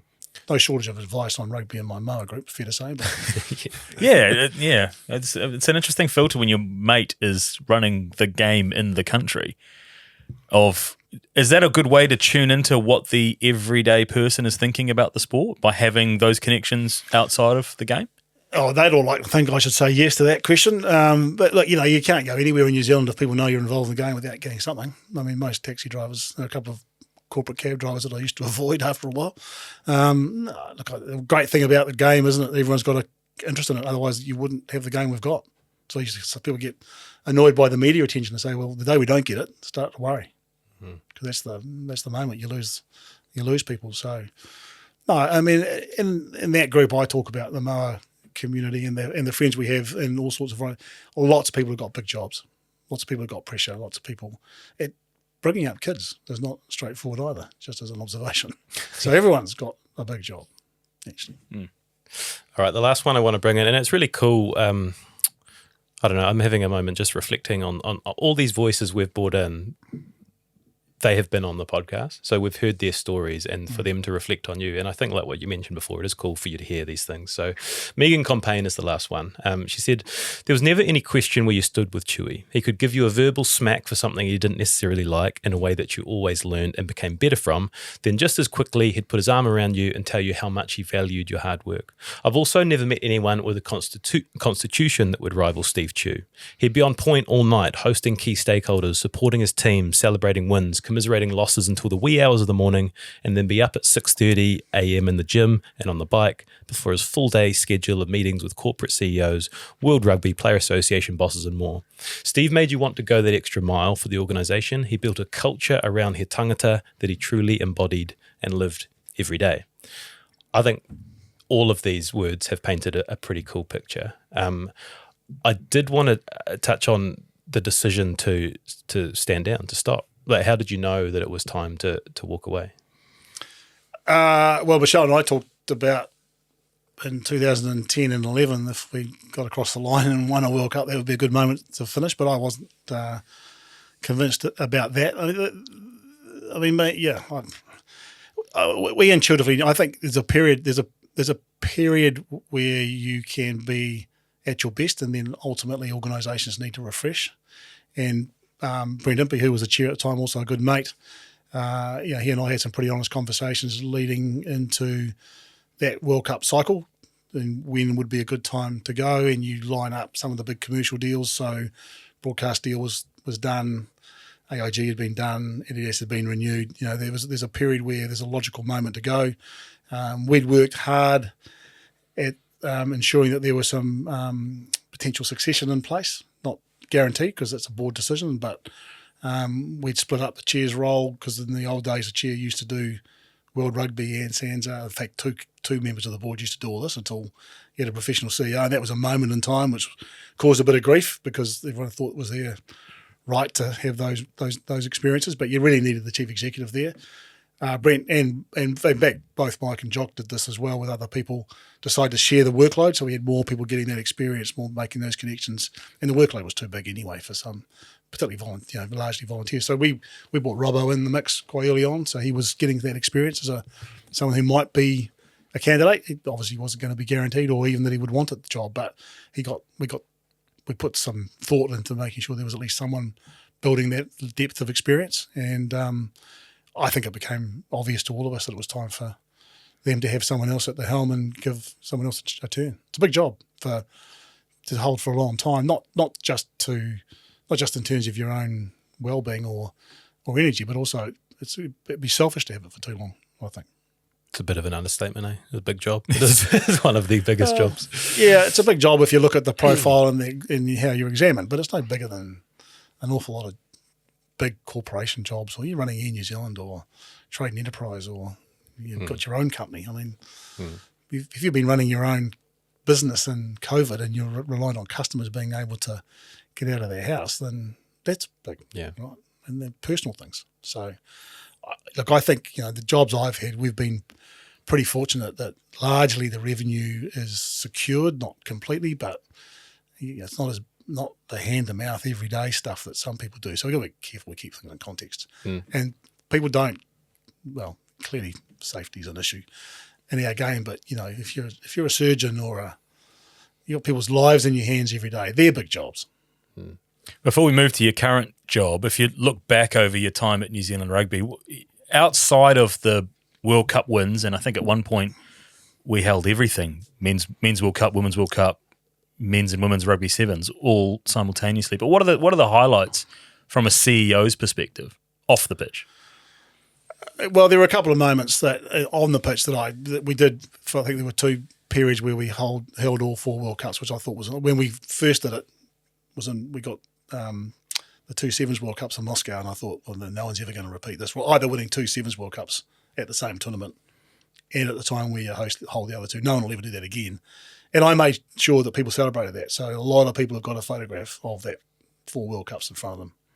Board members, staff, took it to the Sport New Zealand board meeting, because you should just pause. And it's not about skiting. It's about just reflecting that actually, if you do the work and you plan well and you have the right people in place, you can achieve outstanding success. For a small country like ours to do that was pretty impressive. So that day was pretty impressive. Off the field, the most important thing for me has been the people, the development of our people. You talk about Megan, right? What an outstanding woman she is, and she's going to go on and do great things. She's gone back into the rugby environment now to what will be a difficult job balancing out the commercial obligations of this new company inside that All Black environment, but she's been a pioneer in women's basketball. She was the first women's NBA player, actually our first NBA player. People overlook that, double Olympian and an incredibly talented person. I've seen a lot of people grow in roles and go on and do some amazing things, and that's the most pleasing. I come back to in 2016 when we fronted all that stuff and we did put in place a review, and then we got on and acted on it. That's still something that I reflect really proudly on. So one of the biggest transformations in the rugby scene has been the women's game across your tenure at New Zealand Rugby. And you left just before they won the World Cup. But getting that hosting right, I think I heard you say, was one of the proudest moments across your career. How have you seen the women's game develop? Yeah, well, it was a big moment. Again, the credit to the 2 that fronted that bid on the day, which was Farah and Robbo. But a lot of people put a lot of work into that. I think the Aussies thought they were a dead cert. It was another Raylene moment. That was a very important. I think it was very important for the women's sport in New Zealand. We had 3 World Cups close together. COVID almost stuffed all that up, but actually we dug deep with a lot of help from particularly the minister at the time, Grant Robinson, to get through the COVID period and deliver all those World Cups. I think if there's something I reflect on and talk about a lost opportunity, we were slow to give the women's game the opportunities and credit that it deserved. And we're now seeing the benefits of people perhaps with a bit more vision than we had when I was there. We used to always lean back and say we don't have the resources for it, but actually, if you'd have done things differently, you'd have found some more money. But notwithstanding that, the Black Ferns and the Black Fern Sevens in particular had very strong records during that period. I think the Black Fern Sevens speak for themselves, probably the consistently best sports team this country's produced in the last couple of decades. And the Black Ferns, I think in my time, won 2 or 3 World Cups. So not all bad, but we could have done a lot better. And it's great now to see the women getting the recognition they deserve. And it's interesting, isn't it? There's opportunities for them to play offshore. There's opportunities for them to play league. They're mixing and matching a little bit, and I think that's fantastic. Just on the sevens in particular, how big a change was sevens going into the Olympics? Was that how did that affect the legitimacy? I don't know if that's the right word, but like countries like Brazil and China taking rugby a little bit more seriously via that Olympic window? Yeah, no, it was huge. I think we underestimated it. I was pretty excited the night that news came through that we've been accepted to the Olympic program and were guaranteed for Rio and probably for Paris, and then that was confirmed. So I thought it was not so much for us here in New Zealand, although obviously an opportunity for another group to experience that pinnacle event, arguably the world's greatest stage. I thought that was pretty special for us, but more broadly for the game, the growth of the game, and big markets like America and Germany and others like that, Spain, Brazil, you've mentioned. I think, huge. And we've seen it, haven't we? I mean, we'll all be watching in Paris. I think sevens starts actually before the opening ceremony. I'm pretty sure all the sessions are sold out in that stadium, which is huge. And, we'll send 2 teams that'll be there or thereabouts. But it's a funny sport, sevens, because it can turn on a dime, right? You don't have the ball, it becomes incredibly hard. You get a yellow card for something that's not that serious, and all of a sudden, 2 minutes, one player down, games can shift. And I think one of the most complete performances of rugby I've been lucky to watch live was Fiji in the final at the Rio Olympics, when they played, unfortunately, not us, but England. And they just dominated that game from the start to the finish. Nobody was going to beat them that night. Do you think we'll ever see sevens back in New Zealand on the circuit? A question, obviously, for someone else. I think it's not a secret that the Sevens series is not working as well as they would like it to work commercially and financially. It's costing the host countries a considerable amount of money, and that was the problem here. And it's costing, as I understand, it's costing World Rugby and the countries that participate too much too. So there's an ongoing look at how they can make that work. It's a shame because it's a great version of the game, and it's a great entry point, particularly in markets where rugby's not well known. And sevens created these sort of stars, especially in the women's game, that then came over and played for the Black Ferns when they won the World Cup. Yeah. When Ruby, after we'd won, and Ruby Tui is leading the Tūtera Maina iwi with the crowd, are you there watching that? Are you taking that all in, thinking, shit, this is a really cool moment? Yeah, I was fortunate enough to be there for the final. Actually, I sat next to, behind Smithy's wife, Trish, which she's not the calmest watcher of sport in the world, and given how much he's been through and already achieved, it was interesting to see how connected she was to that particular moment. It was fantastic, wasn't it? I think, I tip my hat to, there's one player in that group I think really needs to get some credit. That's Sarah Goss, now Hiddledy. Gossie, if there's a player who I think parallels Richie in terms of dominance, leadership, experience, and ability to adapt. I mean, she went from the sevens program to the 15s program and played in a 7 jersey. Not an easy thing to do, and she didn't miss a beat. She was outstanding during that tournament, and I just hope she's fit for Paris. Couldn't agree more. After you've finished listening to this, go and listen to the episode we recorded with Sarah Hiddledy. Yeah. Mate, is such a great leader, so inspirational, and her story is just so impressive. Do that after this. Yeah, and keep an eye on her. She will do big things with her life when she stops playing footy. You didn't stay unemployed for long. What are you doing with your days now?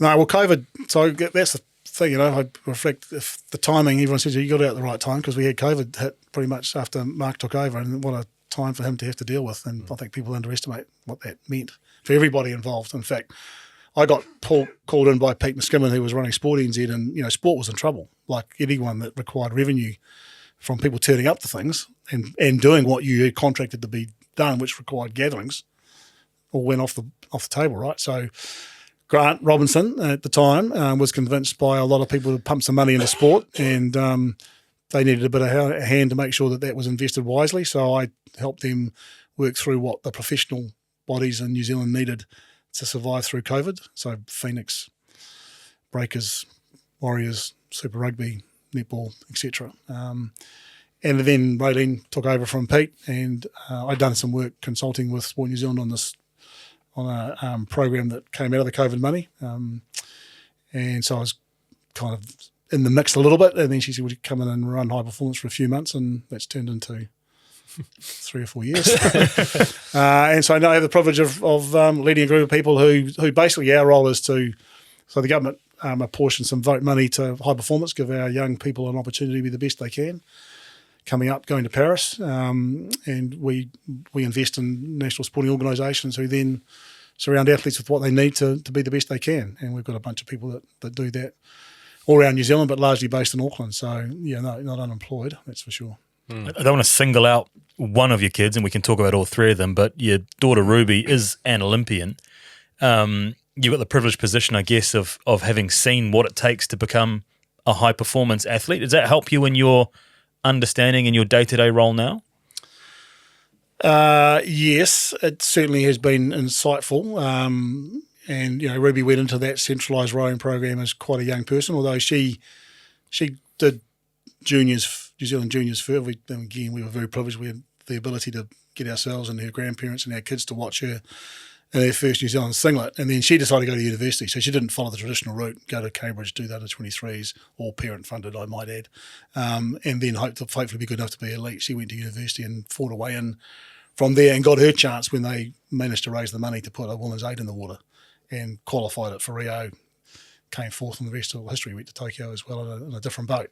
So very proud of that. And it has given me some insights. I think it gives me a good perspective, but not everybody in the high performance system would agree that I've maintained that perspective completely. I think I've been corrupted now and back for the establishment sort of thing. But her experiences were, and so would we have?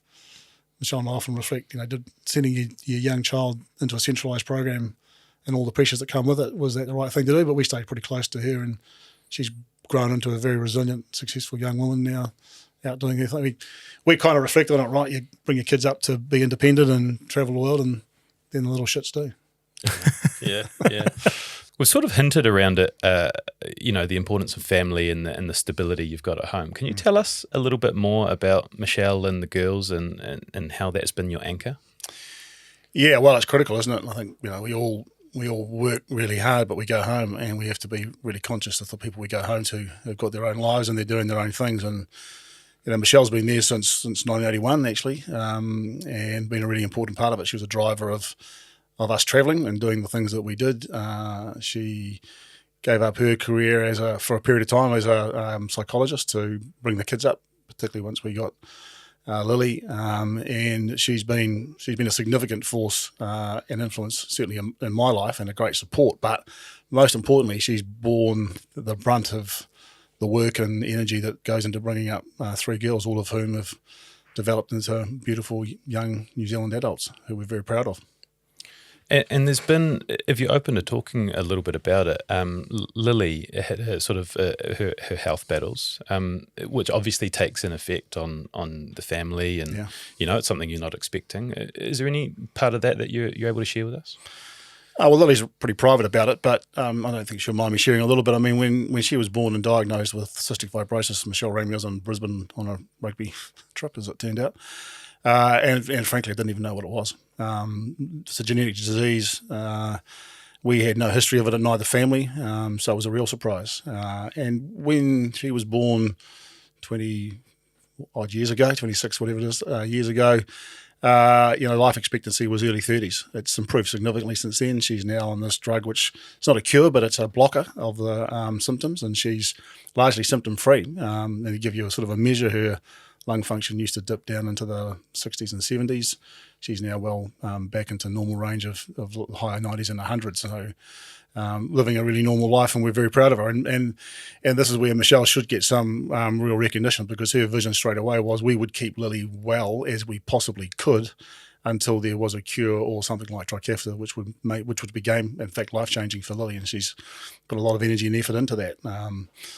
She's grown up now. She's come back from 2 years in Canada, had a great time, and started working at Bell Gully as a young lawyer. So normal life, got a partner, moved into a flat together. They're off and away. And in parallel with that, Maddie's grown up. She's very proud of her. She's a nurse. She goes to the emergency department, historically Wellington Hospital, currently doing what a lot of them have done and gone to Australia to earn a little bit more money. But kind of reflect on what she did during COVID and went to work every day when everyone else was in isolation. That was a pretty proud moment for all of us. And Rubes' career speaks for itself. Double Olympian, living in London, met an American boy, James. I think he's going to drag her to Washington, which is tad annoying. But she's done pretty well. She's gone off to Cambridge University and secured an MBA there, and now working in a pretty important job in London. One of the things I found awesome before we started recording was you talking about going on the side, like going down to the sidelines. And I think watching Lily play, I got to get this right. C-Toon. Yeah, not women's first team. No, she's in the B team. They're going well. She's back to soccer. She played a lot of football at school. Was quite good at it, but hasn't played since she was at school. So her and her partner Laura both play in the same team. So it's fun to be on the sideline. And it's something that I've seen that you really try and watch your kids' sport, regardless of whether it's an Olympics or whether it's down on a blustery park in Wellington, right? Yeah, that's right. We've been very fortunate to follow Ruby to some pretty amazing events and taken the kids with us when we can. And Michelle's mum and dad and her sister have travelled with us. So we've had an amazing life watching at that level. But the credit really goes to Michelle because she did the coaching, she did the managing, she did the catering, she did everything that was needed to help the kids play a lot of sport. They all went from, we went from underwater hockey, which is, it's unique in its own right for a parent to watch, to the Olympics, and a lot of netball, a lot of water polo, a lot of football. And they've all enjoyed it, and they've all got. And I guess for me, working in sport, the great thing is I know I've seen what it's done for our kids, and I know that it can do that for a lot of other people. But it only happens because of mums and dads, and in our case, it was largely down to Shelley. Just on Michelle, she has a master's in psychology, right? Yeah, look out for that. Yeah. So when you're coming home from these long days and stressful situations, God knows what she's thinking. Is she helping you unpack? Like, is there any help in that department? Look, it was very rare for Michelle to get animated about an issue or have too strong an opinion because she knew I was getting enough of that anyway. But she was always there to listen. I would like to think I tried to, as I said, as I've mentioned, dump it on the bike on the way home doesn't always work that way. But she's just been an incredible rock and a great opinion. She's normally always right, and particularly if you ask her. and I guess in the sort of role that you're in, the tendency, I guess, and speaking, thinking back to your relationship with Adidas, the personal touch is, as a CEO of New Zealand Rugby, are you opening your home to like barbecues for hosting people around? Yeah, well, not only is she a psychologist, she's also an outstanding chef. And in fact, ran a catering company from home for a long period of time with a good mate of hers, Trace. So we were able to. We made a real, I guess, a point of difference. A lot of people do it, but we made a real point to use home as a place to socialise, build those relationships. We've had prime ministers at home for dinner. I've had the French Federation executive came around one night. That was an interesting experience because there wasn't a lot of common language spoken, but we did it. Use the fine china for that one. Got some of the nice wines out, but it was a very funny night. There was one night I had John O'Neill around actually, and fair to say John and I had our moments, but we were sitting there and we were out, had the fires going outside and late at night, and he was just happened to be outside the umbrella range when the southerly, which I knew was coming up, struck.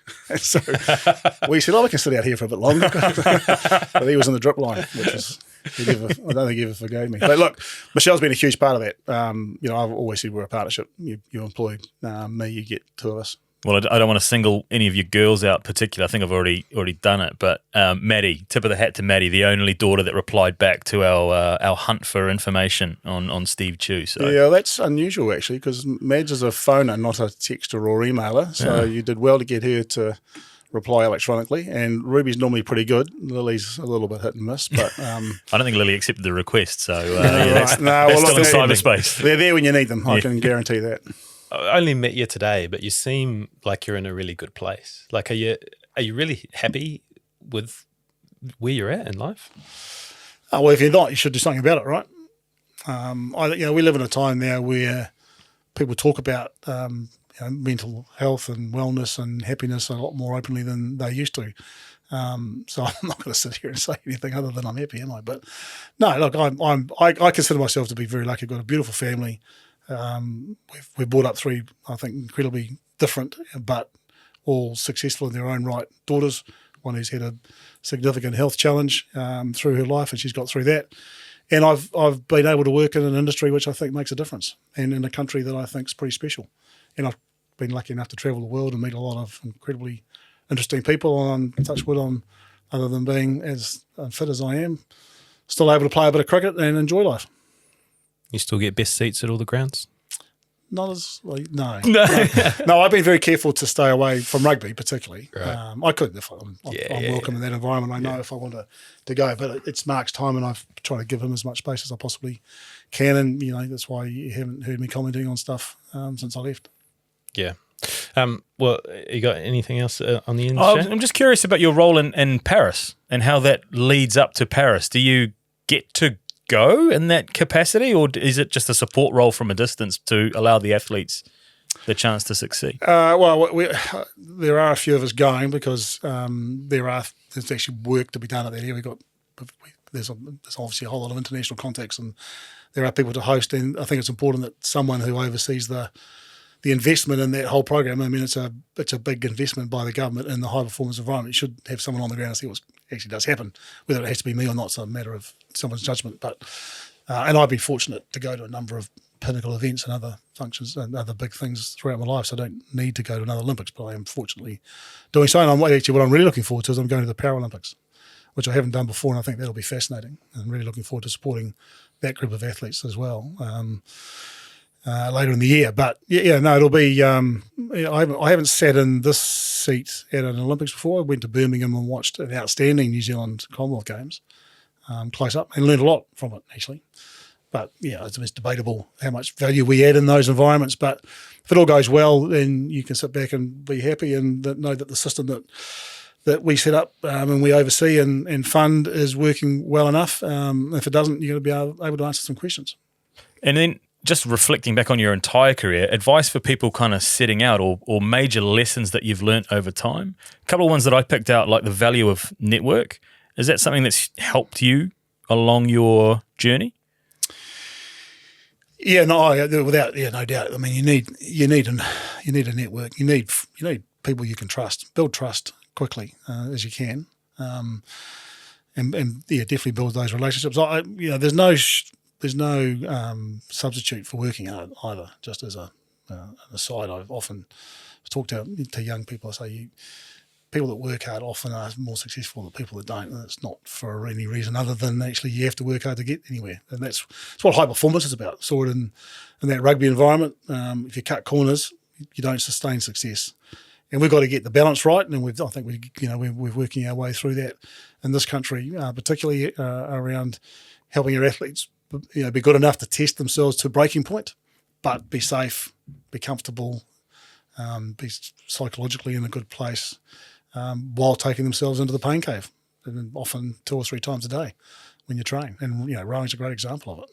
It is a really interesting balance, isn't it, between a generation that tried to just work harder than everybody else and those now that are finding a bit more balance between that hard work and looking after themselves? There's some interesting debates going on, aren't there, about the current generation. I'm not sure that they're that different than we are. It's just the environment's different. Got different tools, different influences, different pressures. The impact of the immediacy of social media never being, even we do it now ourselves, right? Even us old fossils, never off our phones. Well, that wasn't the case in the old days. And you look at this, it'd be interesting to see how this policy the government's put in place with no phones at schools, how that sort of impact that has. Because if I had a cell phone at school, I'd been able to Google all the answers. I'd have got UE. Potentially. I'm pretty good at Wordle now, but I do have to look up the words on Google. Is that cheating? No, you're all right. I'm going to push you here. Let's go back to nuggets, because people love like lists, top 5, top 10. Have you got maybe 5 things from your leadership toolkit that you could share for any aspiring leaders listening out there? Well, I mentioned hard work.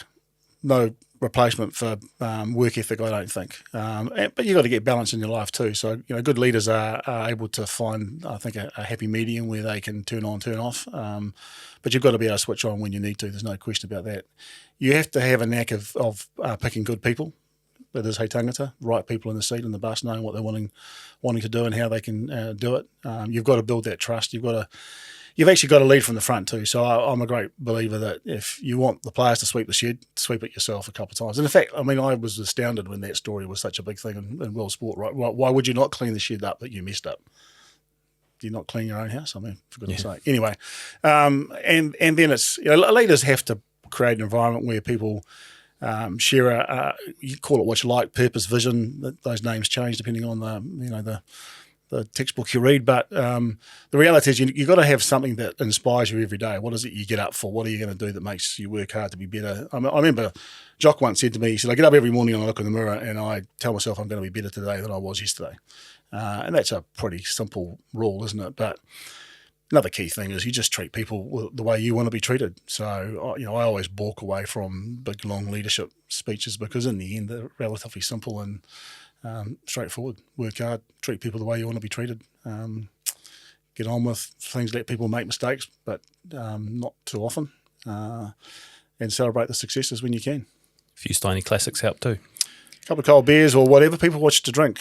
There you go. There we go. Steve. Good catch. Love that, Good Steve. catch. Yeah. No, look, I think, if you come back to your original question, I mean, people often say, do you need luck to get on in life? I think there are moments where things work better for you than in others, but often the luckiest people are those people that work hard, have good relationships, honest to themselves, build trust, have a plan, stick to it, surround yourself with good people, celebrate the wins. Some good nuggets It's there. a pretty good formula, yeah. Steve, thanks so much for coming in and sharing with us. You're obviously incredibly well respected by your peers, and your record speaks for itself. I feel really privileged that you've come in and shared so much of your life. So thanks for joining us at Between Two Beers. Like to light a fire with you sometime. We'll have a Steiny Classic if the opportunity presents. Come to Wanaka and I'll certainly do that. Thank you. And thank you very much for having me. Appreciate it. Cheers.